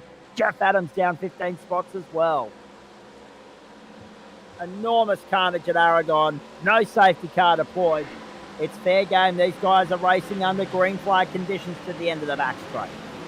Yeah, and the green car of Brock Kelly is the big winner in all of that. Started in 7th place. He's up to 2nd. He's ahead of all those cars that I said could prove to be a roadblock. More trouble. More trouble at the hairpin. So it's the first corner and the second last as well.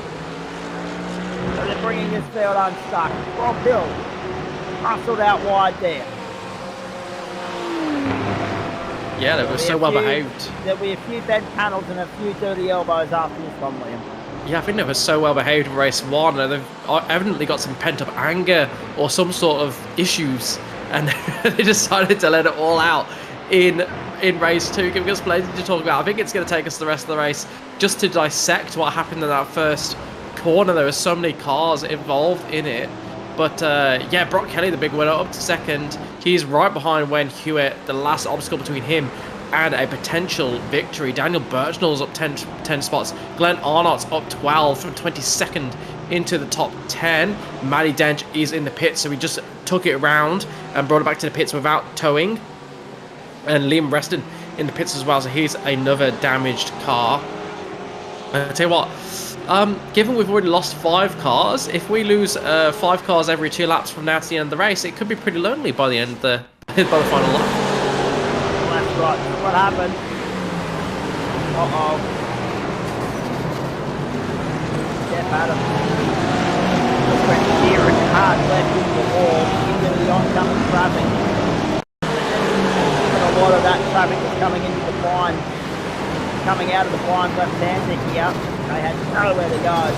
Oh. Yes, So the trouble happened with Adams and when everybody checked up. Chaos ensued. Yeah, so he gets punted from behind, and then the same car that punted him from behind is the car that starts most of the checkups. So watch this. Bang. Hit from behind. He then slows, and everyone behind him is caught up. So I think we know what driver caused all that. Who was it that made the initial contact? Is what I want to know. I'm not sure. Who Was plowed it? into Jeff Adams? I don't want to say a name in case I'm wrong, but it's Nick Wood, 20-foot racing.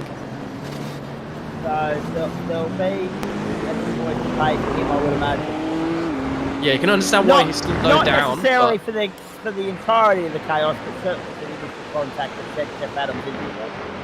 Yeah, certainly. You can understand why he slowed down. He wanted to see where Jeff Adams was going to end up, and it's his prerogative to slow down, even if the cars behind him wouldn't have been expecting it. But the initial contact was just carrying far too much speed into the first corner and unable to stop the car, and that's just really bad luck for the cars cut up in that, because they deserve better. It's so hard at the first corner when you get a checkup like that, and it's just pot luck for who happened to be planning to go around the outside, heading into that corner, and hence was able to get around scot-free, or those pinched to the inside because of cars on their outside pinching in, or because they just started in that inside lane, and then nothing you can do when it stops like that. And we're doing a good battle here, though, isn't it? Richard King and Glenn Arnott side by side. Richard King on the inside and getting the move up. Yeah, just quickly, Adam Lavis, am I right in saying that there's still no fast repairs in Pro? In the sprint race, no. No, that's right. So all those guys are in pit lane for the count until such time as they can get the car repaired to a point of at least being drivable. It might not be, back to full flight and back to 100% of its capability. If they can nurse it around and limp it, then yeah. So Denchi's out of business, and so too Andrew Dutch, Martin Farouk, Brooklyn Wong, Scott Woodman, Liam West. Suicidal Sloth in the chat suggesting that Denchi took out the car in front of him as well. I suspect that was a consequence of the checkup, although I'd have to watch it again and focus on Denchi to be sure. But there is still a race going on. Denchi, still 20 cars on track. Denchi definitely did misjudge, and he ran into the group of cars in front of him, and then it got basically sandwiched between them all. Yeah, so that explains why he picked up so much damage and is out of this motor race.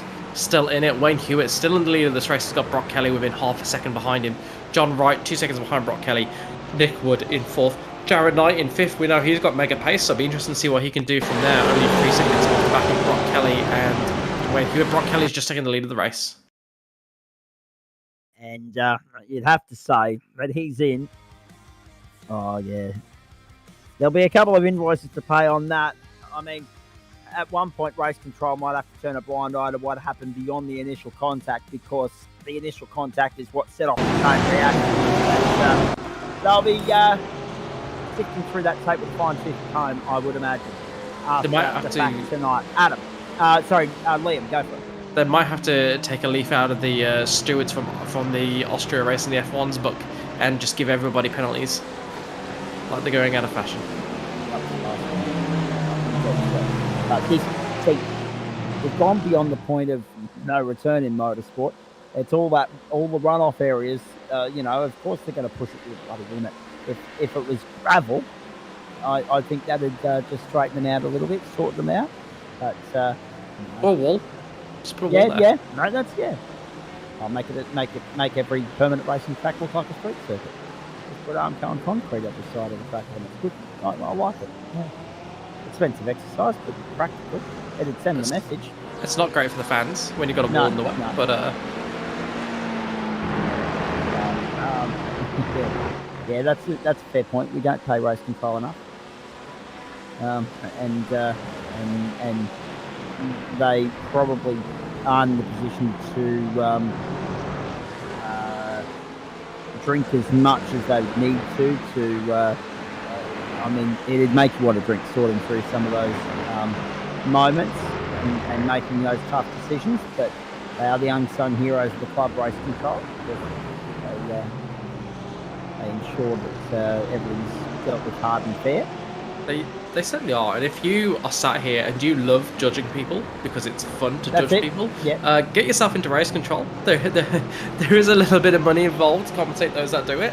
And there's plenty of opportunities to do it in GSRC. So if you are interested in getting involved in the race control, just speak to one of the members of the committee and we will get you set up and you can sit down, watch some motor racing and judge your peers and act holier than thou for an hour or two, one day a week, and have good fun while you do it.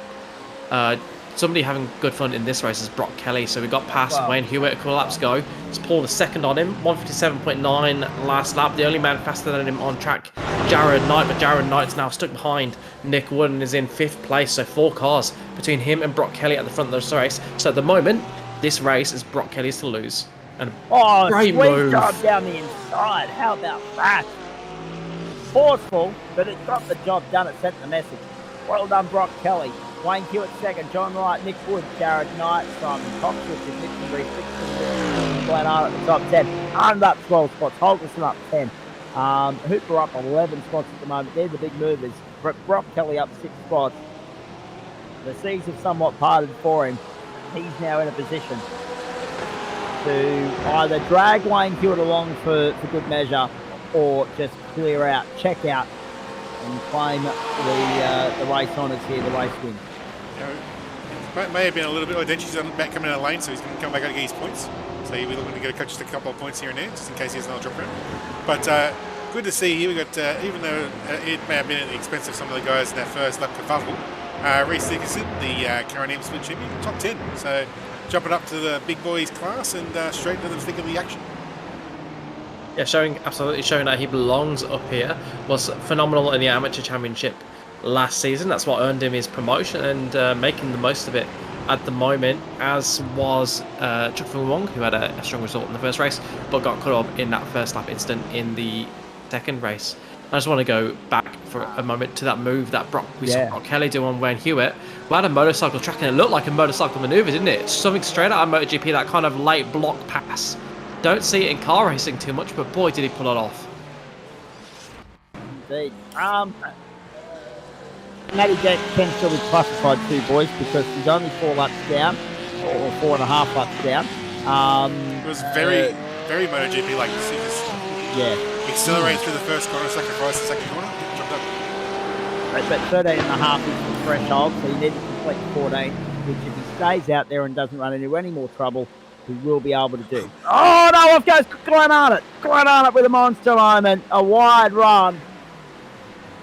There's a good chance. And it's going to cost him a spot too. There's a good chance, given how many times Vandy got pinballed in that first corner, he may already be over that 13 incident point limit, so he may have a 7 penalty as well. Been like part of when he had to do his repairs and then a penalty, so that might have been part of the laps down situation. Either that, or he's going to be on the edge of just have to be a nice clean race for the rest of the race. So well, actually, that's an interesting point. Where's the threshold? How late can you run before the tank's dry and you've got to stop? Can Denchi now get through to the checkered flag? without stopping again. Well, Because he's 4 laps down. Denchi probably have to fuel save, but he could probably do it if he wanted to. Yeah, this is Denji. He could probably get to the end on the whiff of a smelly rag. Jared Knight, big move. Oh, Jared Knight up in a 4th spot. Up 4 spots so far in this race from 8th to 4th. Can he consolidate? Yes. Right, couldn't get back through on the inside. Simon Cox is there as well. They're chasing Nick Wood. Brock Kelly up 6 spots, the race leader. Good luck catching him because he's now got clear air and he'll be looking for a far better showing than the 4th that he achieved in the race. I gotta say, like, with I gotta actually give iRacing some juice for a change. Yeah. This latest season updates, the 2 tracks they've given us are both cracking tracks. Willow Springs and Aragon. They're just very. That's right. They're both extremely fun to drive, and as we can see, but at least from Aragon's point of view so far, providing great racing. We'll see some Willow Springs racing on, I believe, Friday. We got the Wings of Slicks there, so the boys are doing that series will get to have their first taste, and it's be in later in the season for a couple of series as well. So it's good to see these 2 new tracks. They're crackers. What car is it for the Wings and Slicks this season? I think Nick's going back to the F3. The F3, excellent. Talking point number 1, boys. Does this end up being drop round number 1 in M. Dench's title defense? Yes. Next question. And that makes it a very interesting 9 weeks. So he can only afford 1 more muck-up for the next 9 races. If he gets 2, 3 more sprint rounds. Then he might be in trouble, because you can imagine someone like Brock Kelly, if he rocks up to all the races, or Jared Knight, Nick Wood, we know how consistent he's been, Simon Cox as well, he's showing a tremendous pace. If any of those guys could put together a season, nail it on all 10 rounds, if Matty Dench does get essentially a 3rd drop round, that would be enough for them to be in the ballpark, given what we've seen in previous seasons. However, Dench did look imperious in that McLaren, didn't he? He was stellar in race 1, so a bit to go on race pace if any of these guys want to catch him. And we're seeing some pit stops now, so we'll just call those out. So Honor and Hill in the pit lane, and Richard Mitchum was the first of the scheduled stoppers. He's down in 16th, and of course the lead stopper at the moment. Fairly quick pit time, only 10 seconds faster than Honor and Hill, despite pitting a lap earlier. Now it'll be interesting to see where Mitchum comes out, because we know he is a fast operator in the GT3s. We're keeping an eye on Jared Knight and Nick Wood. Nick Wood only up 1 spot thus far. Started 4th, up to 3rd, and of course finished 7th in race 1. So Jared Knight, having finished 3rd in race 1, will have more points in the tally, in the bank, than Nick Wood at the end of the race if things stay as they are. Lap 8. Lap 8 of 18 here at Motorland Aragon. Having a look on the inside and then deciding not, opting out of it. Jared Knight follows Nick Wood through. 3 different manufacturers in the top 3 at the moment, boys. 4 in the top 10 with Ferrari also represented. They've also got a presence there for Daniel Birchnell down in 10th place. First of the BMWs is Glenn Arlott down in 18th position, and of course the McLaren of Matty Dench. Dench is still circulating, but still, 4 and a bit laps down. And that pit stop time is 7 minutes 24.43 seconds. He's just punched out a 1:58.347, but the problem is he's in traffic at the moment. He's not getting a clear run. Denchi, 21st at the moment. That's the big story. He's out there circulating. He's 4 laps down. So too Chip Tong Wong. So too Martin Carew. Great to see them persevering with it. Scott Wooden, who is 5 laps down, unfortunately out of contention. He won't be able to be classified in all of that. It's too early to time into the form of Liam Reston and Andrew Dutch. Back they come again. Brock Kelly's gone. 1.7 to the game. We pick up the battle between Jared Knight and Nick Wood, and Jared slowly but surely flexing his muscle there and cementing ownership of the position. Doing a nice job there. Nick ran a bit wide, he exited 6th there and gave Jared the run in the 7 in the reverse corkscrew. So the move was made a little bit easier for that mistake, but still Jared's still on the move forward.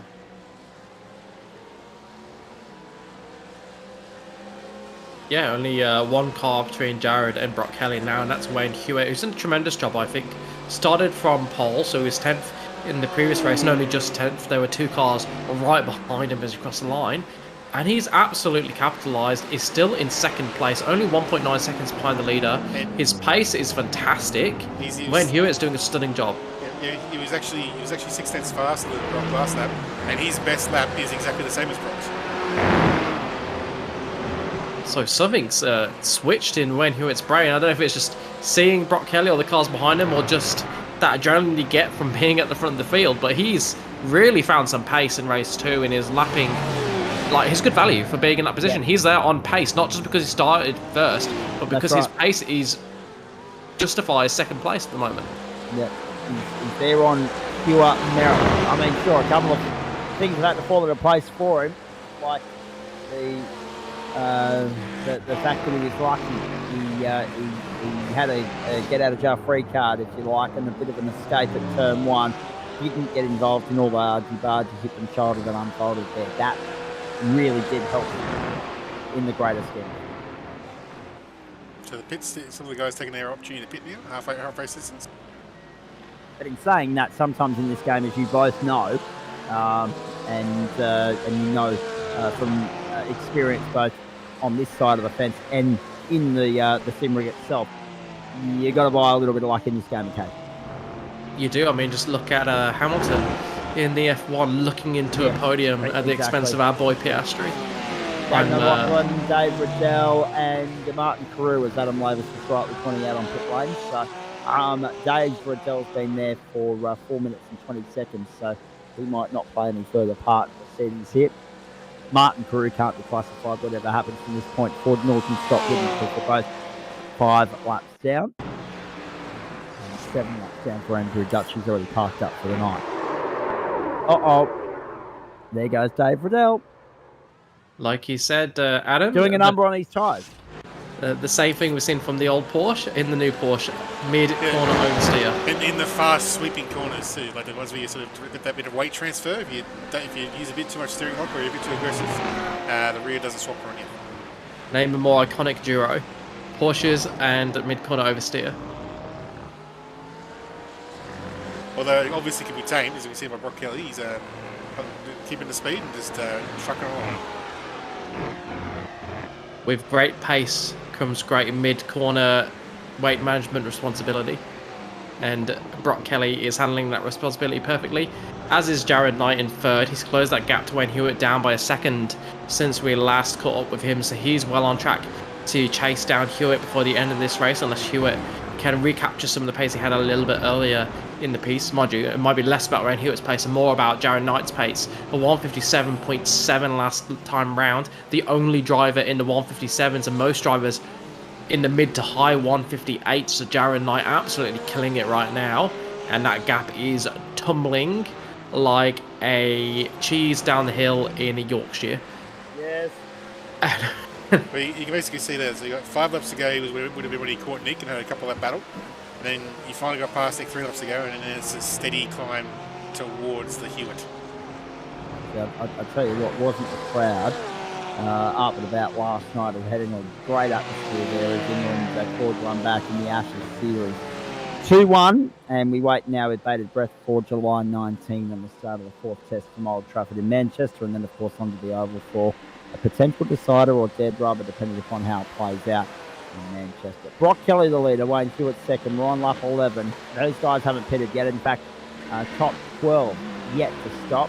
There's a question of uncertainty around those that spent so much time in pit lane earlier in the piece getting their cars repaired, and whether they're going to have to top up the fuel tank just a little bit further later on in the piece here. We'll wait and see, but they've already paid a substantial invoice tonight for substantial carnage for turn 1 in race 2. In comes Simon Cox to pit lane. Jared Knight continues on for lap 12. Brock Kelly's the leader. Have a look at this. The elbows are a little bit further back. Jeff Adams all over the back of Daniel Birchall. And Birchall goes to pit lane. Birchnell gets out of that pressure cooker situation. Yeah, Simon Cox in pit lane as well, so it'll be interesting to see where Jeff Adams comes out once he makes his pit in a lap or two's time. Only 6 laps to go, so definitely getting towards the end of those fuel tanks, I would imagine. Can't imagine too many people are going to go too much further, although the top 9 all yet to pit. The only 9 not yet to pit, and it is Richard Mitchum with his early pit stop who's come out in a comfortable lead of those on that have pitted. 5.5 seconds ahead of Simon Cox. So where's Richard Mitchum going to feed out once all this is completed? Absolutely, it will be a point of interest as this race unfolds. We're on lap 11, lap 12 at the say of 18, so 2/3 of the race distance has been covered by the time they get back to the start-finish line. And I should point out, it's an all-European combination with Richard Mitchum, isn't it? It's obviously a German car. It is a British driver, Spanish circuit. So Richard's 35.6 seconds off the lead. Transit time 35.88. So given there's a little bit of time comes back because of the time it takes for regularly going down the front straight. So it's going to be close. Going to be touch and go. Mitchum needs to keep his nose clean out of trouble and just keep blocking Hollywood numbers. I wouldn't be surprised if he's going to be sort of around the Jared Knight Nickwood area. Into the pit lane comes Brock Kelly. Brock Kelly is in for his splashing dash to get him home. 2/3 race distance. Lap 12, that's threshold. Now that's interesting too because I mentioned Matty Dench. 4 laps down at the moment on the rest of the field. So that means he has to get to lap 14, not 18. But that gives me confidence that he may just be able to get this home without serving another invoice.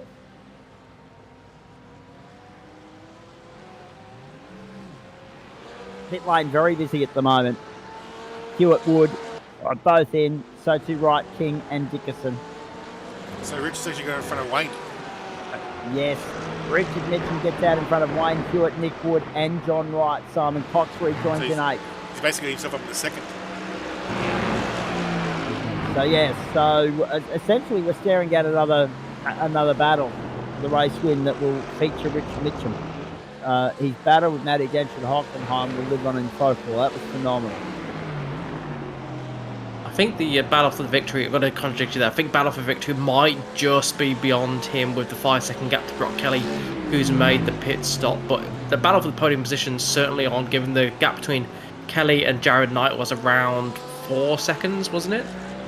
Before he pitted, so he's going to be right in that area. You called it a little bit earlier. He's going to be right in that area with Jared Knight battling for the podium positions. But I think Brock Kelly's just had too much class in this second race for anyone to go with him and challenge him, unless he makes a mistake in the closing stages.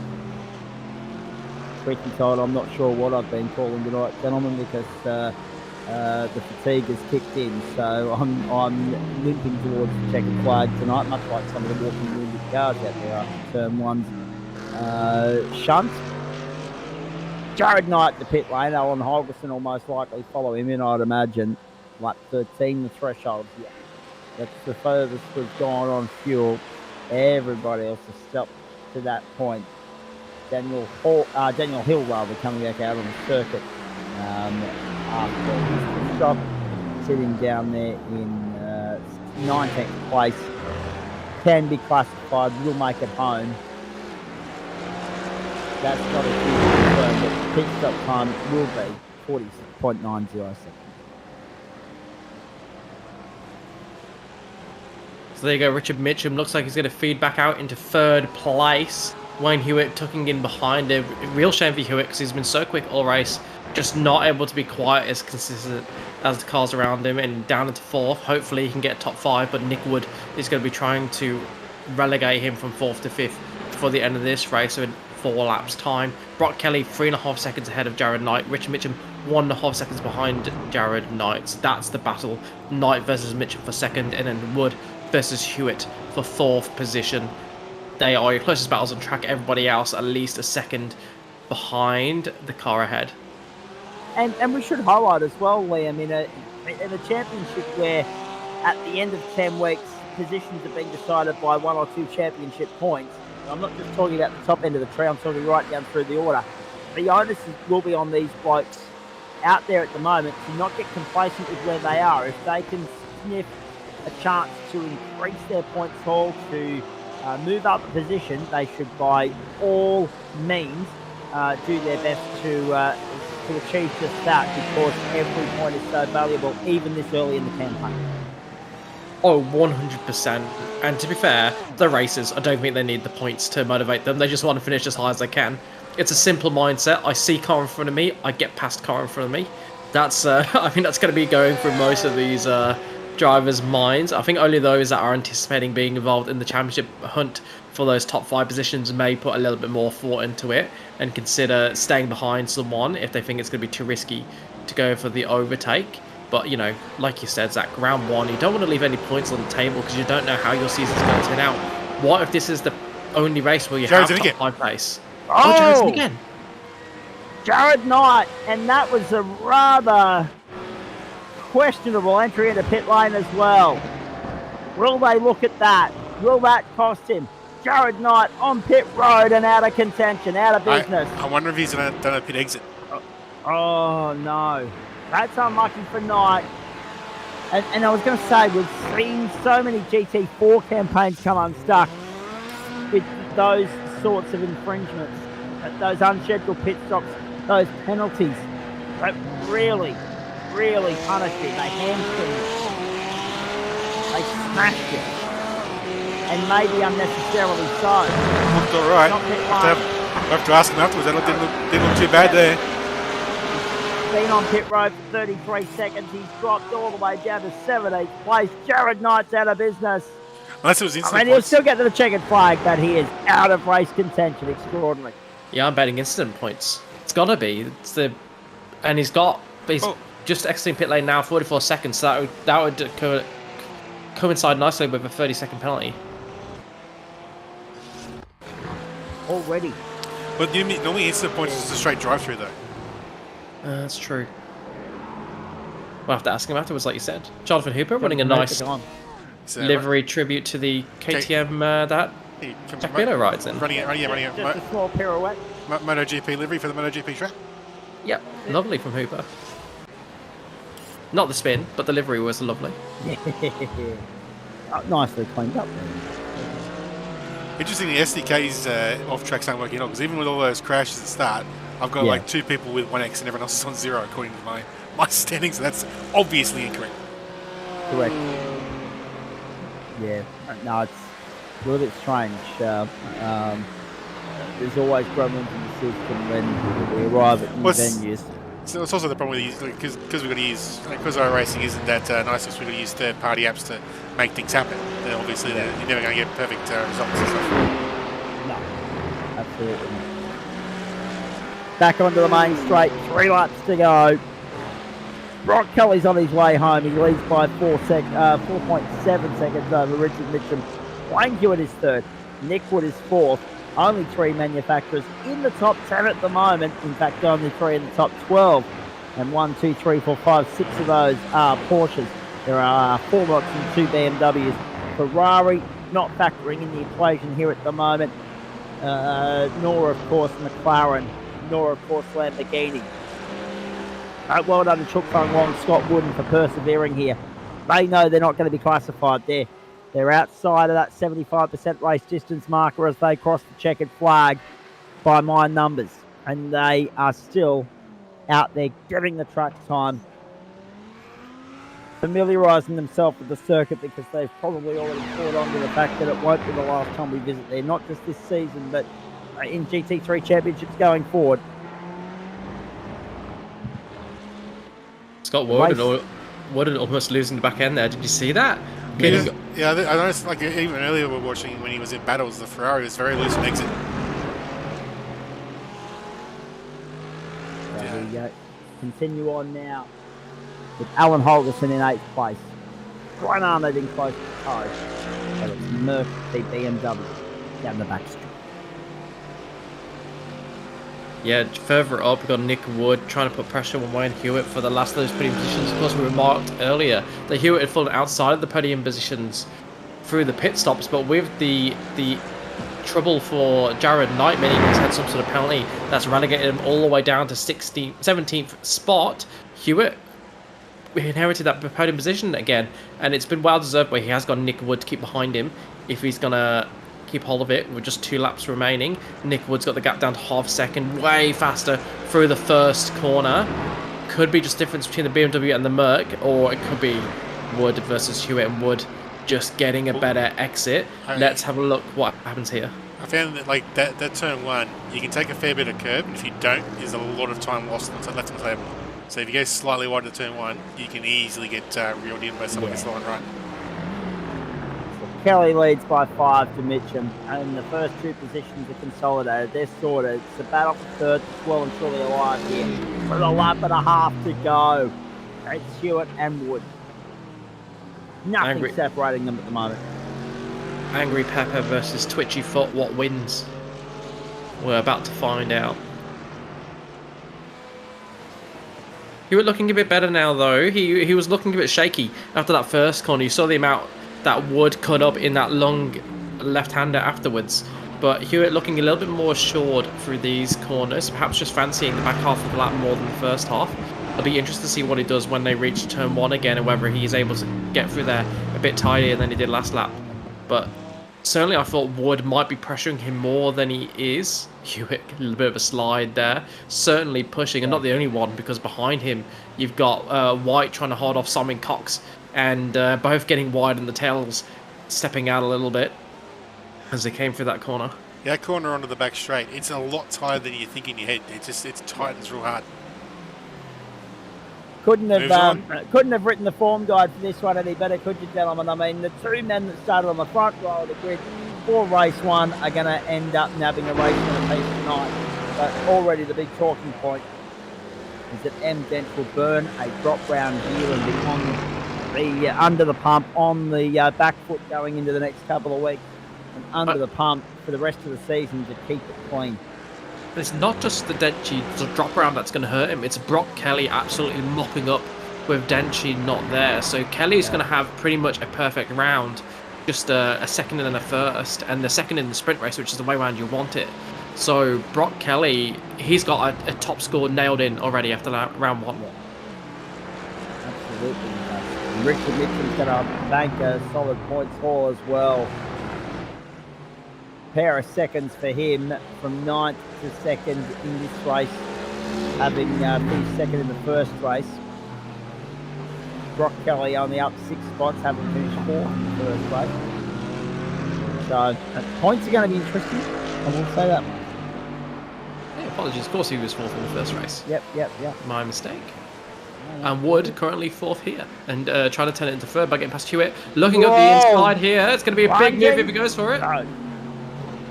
Wanted to run, couldn't. We're on the run home. Well done, Brock Kelly. Superb performance from the 911. He's down the back straight for the last time. And Brock Kelly, regular contender in any title he puts full effort into, puts full commitment into. If he stays around in GT3 this season, it could be a real tantalising fight between him and Matty Dench. Checkered flag is out. Brock Kelly chalks up his first win of the new term in Waste Options GT3. Job done. Brilliant. Nixon 2nd. Hewitt will come through 3rd. Then Nick Wood. So Hewitt edged out Nick Wood. Gone right. Simon Cox make up.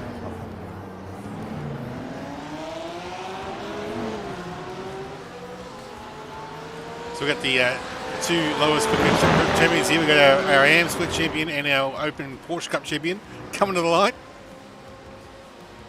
Have a look at this, the lunge. Did he get there? Nah, he's settled for 11th. 10th and 11th. Good work, boys. So 10th to Reece Dickerson, 11th to Jeff Adamson, 12th to Rob Hill. Matty Dench will come round half a lap's time and take the checkered flag in 20th. And disheartening 20th as well. Oh boy. The pressure already mounting. no one to keep Dempsey honest with you. It could be title number 7. The guy is simply unstoppable. Except tonight, unfortunately, the end of the road came up pretty near, and all because the pack checked up, but he was left with nowhere to go. But at the front, some promising results here, and Brock Kelly lighting it up, and well done to him. Richard Mitchum second, so a pair of seconds for him. That might be enough for the round. Not sure, depends on bonuses and other things. Wayne Hewitt third. Nick Wood, John Wright, Simon Cox, Richard King, Alan Holgerson, Glenn Arnott, Reece Dickerson. Really good. Uncharted territory for M. Dent. You'd have to say Liam Banks. He finishes 3 laps down, just having taken the checkered flag now. Uncharted territory for him in every sense of the word, knowing that the next 9 weeks, the pressure's going to be on each and every Monday night. But take nothing away from Brock Kelly, because someone has to step up to the plate when Dench falls over and, fails to fire. And he did just that. And the key was a very good first couple of laps and a clean couple of laps when all the field behind him was doing everything they can to crunch up their race cars. Yeah, absolutely. Brock Kelly putting in a fantastic performance, and for me that was highlighted by how quick he got to the front in this race. But he didn't rush it. So he made, 3 or 4 positions in that start melee, came out in 2nd or 3rd place, and then was sat behind Hewitt for quite a while. It must have been 3 or 4 laps before he got past. So didn't let himself get a rush of blood to the head. Didn't think, I've got to get past him. I know I'm quicker. I got to get past him so I can build a gap in case the likes of Cox or Jared Knight come through. Instead, he took his time, got past him cleanly, and then was just sublime from then on. Nobody could touch him, and that's proven by the fact that he finished 7 seconds ahead of Richard Mitchum in 2nd place, who did a fantastic job with that alternate strategy, pitting on lap 6, getting himself into clean air. That was a brilliant call, very science-like in his approach, using his brain to get a fantastic result, 2nd place. Everyone down to Chuk Fung Wong got classified in 21st place, but Dave Riddell, Martin Carew, Scott Wood, and Liam Reston, and Andrew Dutch, for them it's a case of what might have been. And as Denchi did feel safe at the end, he didn't come back to the lane. No. But Chuck did, but also he did manage to get to 4 laps down, so he will be classified. So good work. He will be. He did well. So, yeah, for those of you tuning in at home, 13.5 was that 25% threshold. That was 75%. 14 laps. Became that mark that had to achieve or reach. Rightio. We'll get stuck into the post-race show here in just a moment. That was the defining moment, wasn't it? Banksy, turn 1, lap 1, race 2. And a lot of nights good to bad near a I mean, how common is it for turn 1, lap 1 to be the defining moment? It's a big moment in every single race.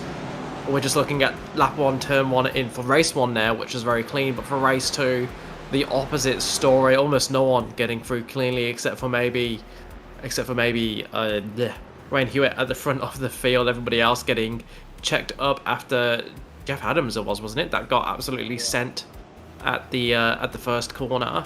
And yeah, it was just pot luck for who got through and who didn't, and a bit of skill for those a little bit further back that had time to react. But if you were in the middle of that field, you had no chance. You were in the lap of the gods, and they were cruel to quite a few drivers here today, including Chuk Fung Wong and of course Matty Dench. And just before we go any further, we've got Brock Kelly standing by to have a chat to us, and we're looking forward to that.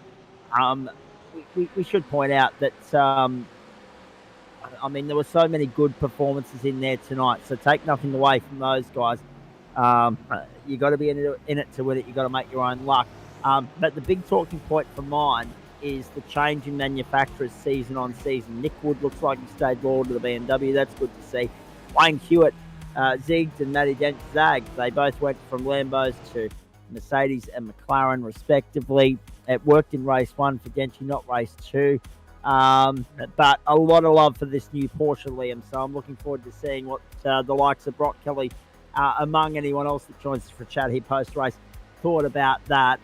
Because it's always interesting when we reinvent the wheel like this. Obviously, pop updates or new car drops or whatever the case may be, and then we go out and complicate the situation or the scenario even further by putting them on an unknown entity like Motorland Aragon, which is a great racetrack for bike racing, but also now Tin Tops as well.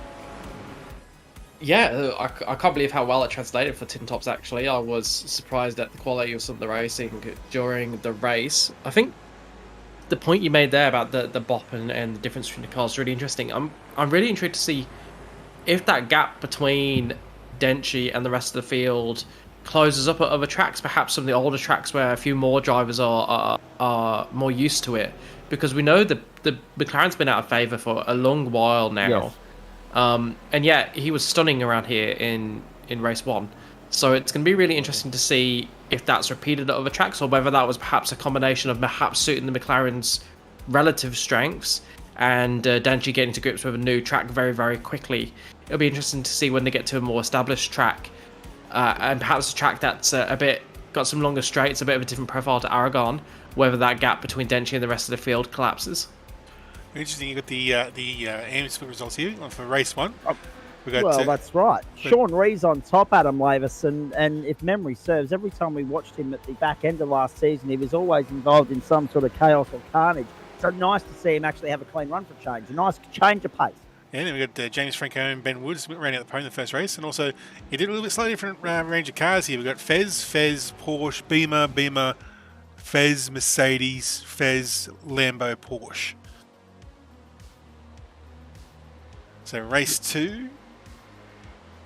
Ian Style Hansen up in the Porsche takes race 2, followed by Dean, and then Schmicke trying to get redemption for his last season where it all went wrong in the final week. So he'll be looking to bounce back after a bit of a disappointing final round and try and have another crack at it this season. Indeed, very nicely done.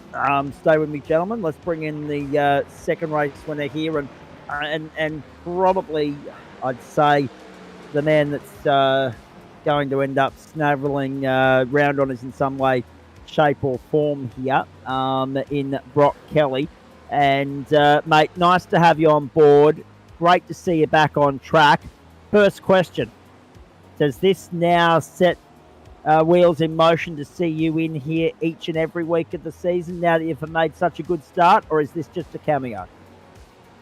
I hope to make it more, but I start uni and work up again in a few weeks, so we'll have to wait and see what happens, but I hope to actually complete a full season. Making the most of the time off, though, so it's good to see that you've lost none of your pace, your speed, and your consistency, mate. Solid effort tonight. Always difficult to go toe-to-toe with Matty Denchi. He towed up the field in race 1, but again, those damn inverts are his Achilles heel, and that actually worked in your favour. The fact that you were able to get through all that carnage unscathed, that set the race up from there, didn't it?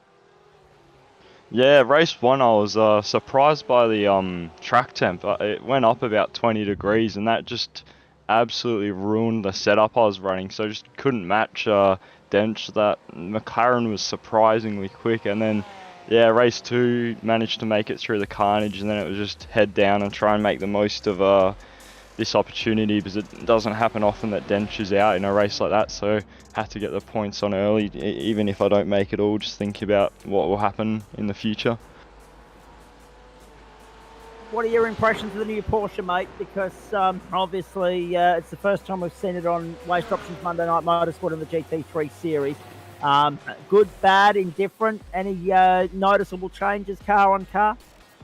It's a lot better through the high-speed stuff compared to the older gen car, but apart from that, it's pretty much identical, and then it has a better engine tone, which is good, but apart from that, it's almost identical to the old one, to be honest. All right, very nicely done. Hey, Liam, any questions for our race 2 winner here while we've got him?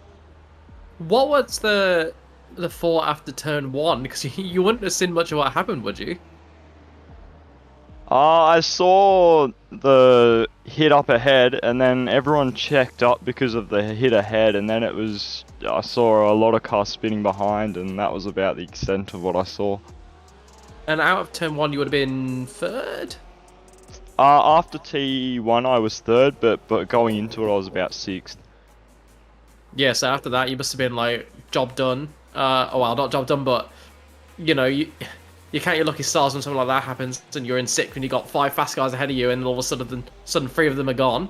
And you just had Wayne Hewitt and I forget who was 2nd at that point. I think it was John. It was almost a Stephen Bradbury type moment.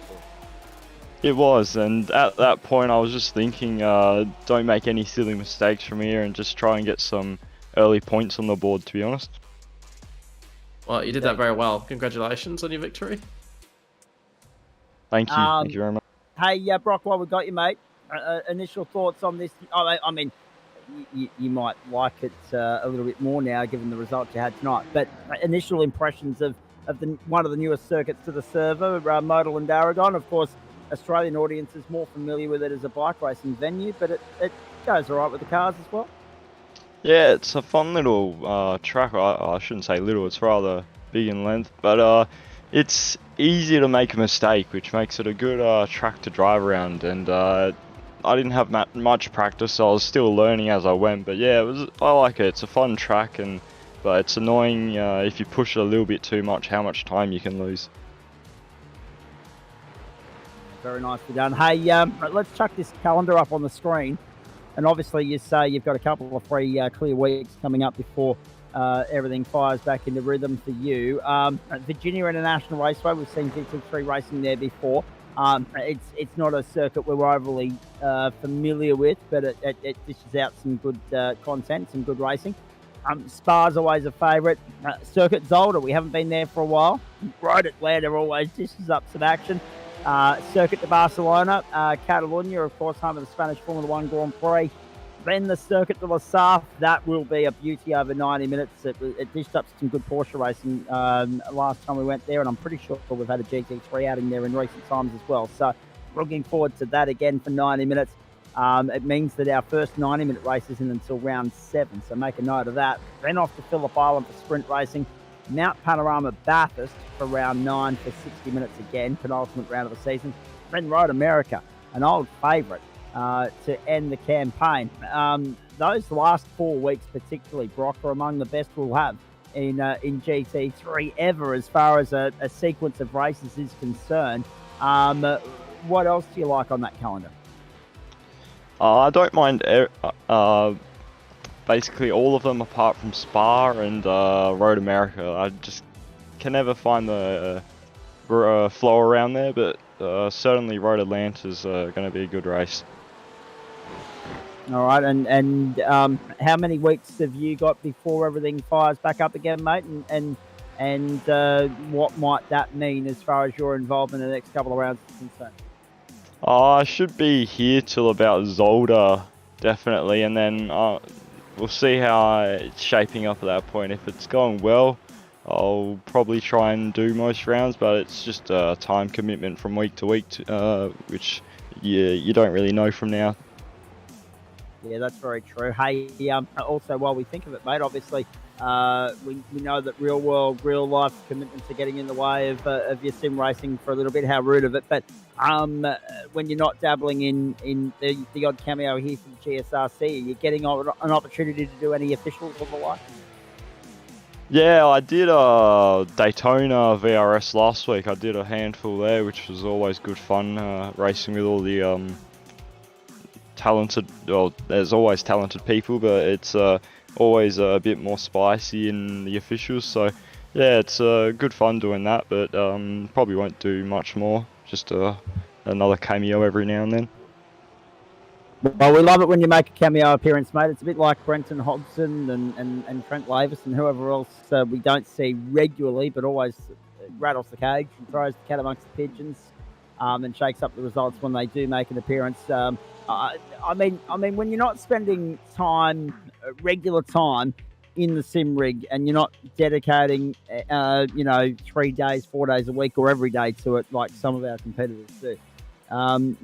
Does it take any extra time to pick it up again to settle into a rhythm, or do you just hit the gas and get going? Because the results would suggest that you just hit the gas and get going. You don't lose that intuition. Yeah, you certainly don't lose it. It's more so just laps just to refine your braking markers, where you got to turn in that sort of stuff just to get into the groove. So you don't lose the overall principles. It's more so just applying it to the specific track, which is the hard thing to do. Absolutely, mate. Hey, well done again. We won't hold you up for much longer here. Congratulations, great result. Good start of the season. Whether we see you here for the full complement of races or just the first 3 rounds here, we're looking forward to your involvement all the same, mate. Congratulations, go well, enjoy the rest of the week. Yeah, you too, and thanks for the broadcast as always. Always a good one to watch back, so look forward to it. Yeah, no, I think you will tonight, absolutely, because you were right in the thick of it from the outset in race 1, let alone, of course, cleaning up in race 2 and doing so rather comfortably in the end. There he is, Brock Kelly, race 2 winner for you, ladies and gentlemen. We haven't heard from Matty Dench as yet. I've got a feeling we might not tonight. We'll wait and see. But Richard King has stopped by in the meantime, mate. Good evening to you. Well done. -1 in the. I don't have both results on me tonight, but Adam Lavis might be able to chuck them back up on the screen for us so that we can remind everybody at home of your results. But in the thick of it, in the top 10, and were you one of the lucky ones able to avoid trouble there at the start of the second race, or did you get caught up in the contretemps? Yeah, no, I got semi-lucky. I did cop 8x in that point, but minor damage, lost a fair few positions. So I had to drive very carefully with only 13x before a penalty. And this is the track where you build them up pretty quick. So there's race 1, of course, and a top 5 just in behind Brock Kelly there. So the pace of that opening race, that's thanks for the refresher, Adam. Well done.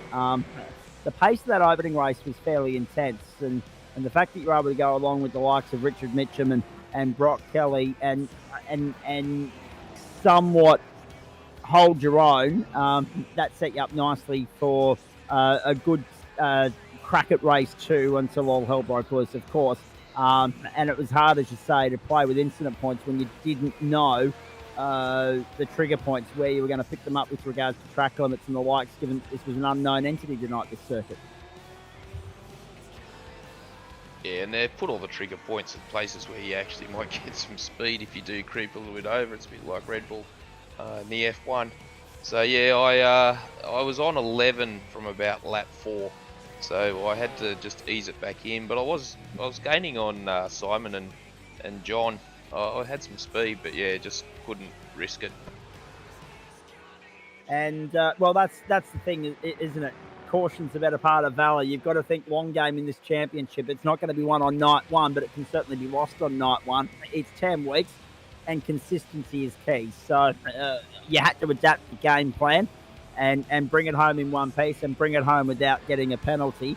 And obviously that's easier said than done, because you don't want to go any slower than you have to in a race like that, because at the end of the day, we're all racers. We all want to go hell for leather, but there's a bit of TLC required so that you don't wear the wrath of the officials. Yeah, exactly. I had Alan, we were on a slightly different pit strategy, so I didn't really see him right till the end, and he was right on my hammer there at the last couple of laps. So yeah, it was that fine line. I was able to just wriggle it home button. Initial impressions on this circuit, mate, because it is one of the 2 new circuits that we get to play on this term. Yeah, I really like it. I jumped on it I think we jumped on it on Saturday or Friday night. It was for my first gig, and me and Jeff were absolutely slow. We were pulling 2-minute laps. So yeah, we've had a fair bit of practice to get it down to where we are, and we were pretty much on the pace, I thought. When you look at the calendar for this season and you see a back end like Circuit de la Sarre, Phillip Isle, Mount Panorama, and Ride America, horsepower heaven those last 4 weeks. The Porsches look like they'll be well suited to those racetracks. What about the other racetracks? What do you like about the calendar? What don't you like about the calendar? I've got nothing not to like. I think that's a great set of tracks. I think it's going to be great racing. I think the Porsche is going to dominate. It just is that far in front. Yeah. At least it was on this track. What were your initial impressions of the new car as opposed to the old Porsche that we saw here last term? I didn't even own the other Porsche, so I can't comment. But okay, it's a lot faster than every other car here. Okay, in that case then, so you didn't own the last Porsche, the old incarnation of this car. So why were you enticed to try the new one? I was a bit led on from my success in the Porsche Cup, and yep. I jumped in his, and it's just awesome. Like it's the best GT3 car I've driven on iRacing, that's for sure. Some interesting comments there from Richard King. Liam Banks, have you got anything for him? What's your goal for the season, Richard? It's my usual top 10. I'd like to just be there in the top 10. I think I've only sort of made the top 15 in Pro GT3 before, so anywhere above that would be an improvement. Yeah, so you showed pretty good pace tonight, so you must be feeling pretty confident that's achievable, because I think your pace was top 10 worthy tonight for sure. Yeah, I think there's a few big names missing out of there that would certainly be ahead of me normally. Whether they're choosing not to do the GT3 this season or not, I don't know. But I'm going to take every position I can get if they're not turning up. As you should. Cool. Yeah, absolutely. 100%. And what else are you gonna have another crack at the Porsche Cup on Thursday nights, Richard? Yeah, absolutely. I'm going to split my time between the GT3 and that Porsche Cup. It was probably the best competition I've been in so far with GSRC last round, and I hope it continues. All right, very nicely done. Hey, mate, well done. Great performance. It's always hard to know what to ask being the first night of the term, and obviously we've had 2 weeks off. We've had a chance to kick back, relax, regroup, refresh, and go again. But a good showing from you tonight. Well done, and let's see what you bring to the table with the likes of Jared Knight, Richard Mitchum, Brock Kelly, and Matty Dench when he gets back. To the point again where we normally expect him to reside as the weeks go on, mate. Go well done. Yeah, cheers, and once again, thanks to GSRC and all of our sponsors for just keeping this going, and look forward to the rest of the season. Very nicely done. Well done, Richard King. Well done also to the winner of race 2 in Brock Kelly, who came in to have a chat to us there post-race tonight. Only we had more drivers come and have a chat to us, including Liam himself here. But post-race in GT4 than we did in GT3. We've shown you the results from GT3 AMP. We've, of course, covered GT3 Pro in full. Monday Night Motorsport with thanks to Orbic and also Waste Options. Liam, it's been nice to recharge the batteries and have a couple of weeks off. In most cases, I didn't really get a proper chance to recharge the batteries, but great at the same time to fire a new term into life.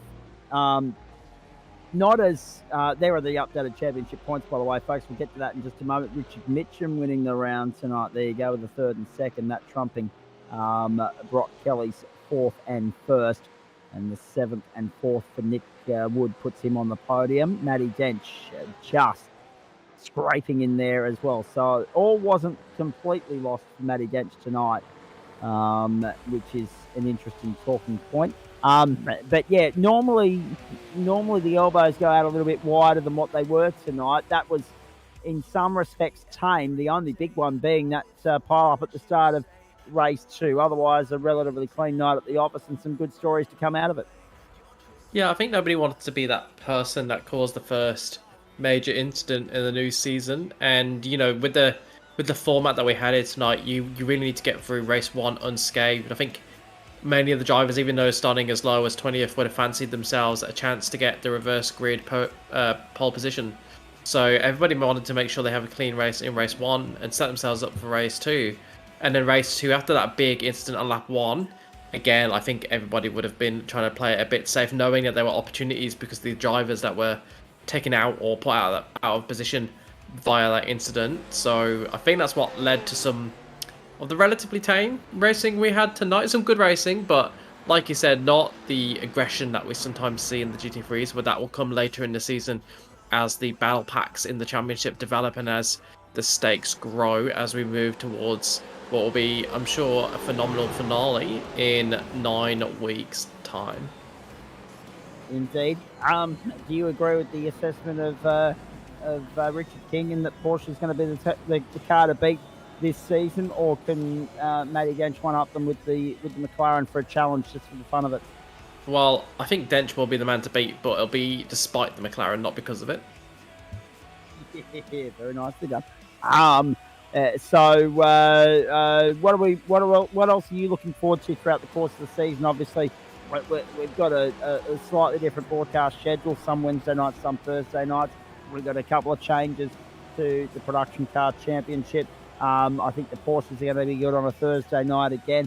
And it's nice that you've got the opportunity to get back behind the wheel and actually get some miles in GT4. So a lot to look forward to over 10 weeks. What are you most excited about? I mean, I'm really looking forward to being back behind the wheel in the GT4 Championship, even if it went far from my way today.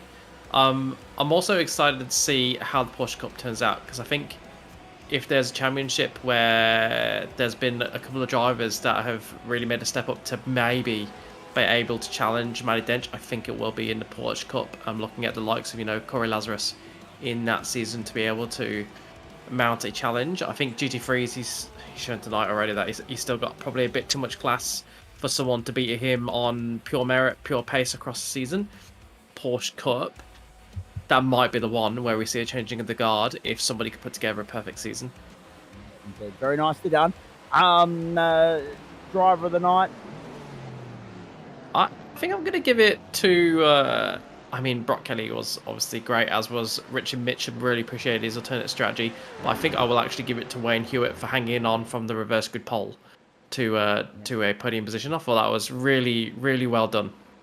I think I think Richard Mitchum's going to thrive on any of the European circuits we visit. We know how much he loves those tracks.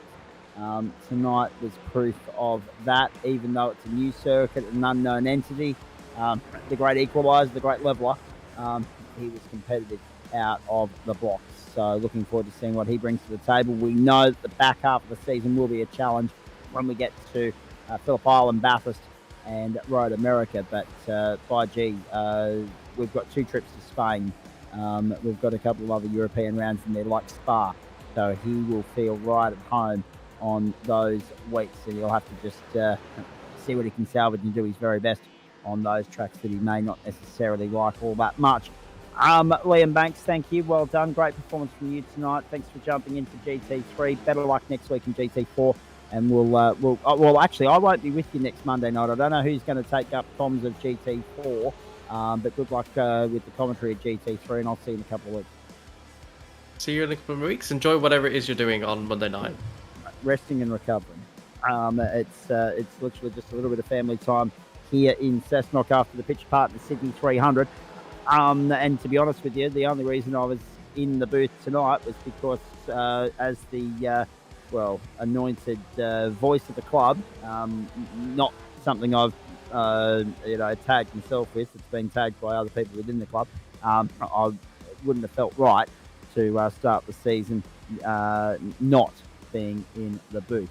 I have done that once, but it didn't feel right then, so it didn't feel right now. So I've made sure that we're here for the start of the season. But I'm off for the rest of the week, off to focus on the pitch part in the Sydney 300, folks. Again, I'll remind you, if you can get out to the racetrack on Saturday at Sydney Motorsport Park. Come out and join us out there at SMP. Do so. Come and say good day.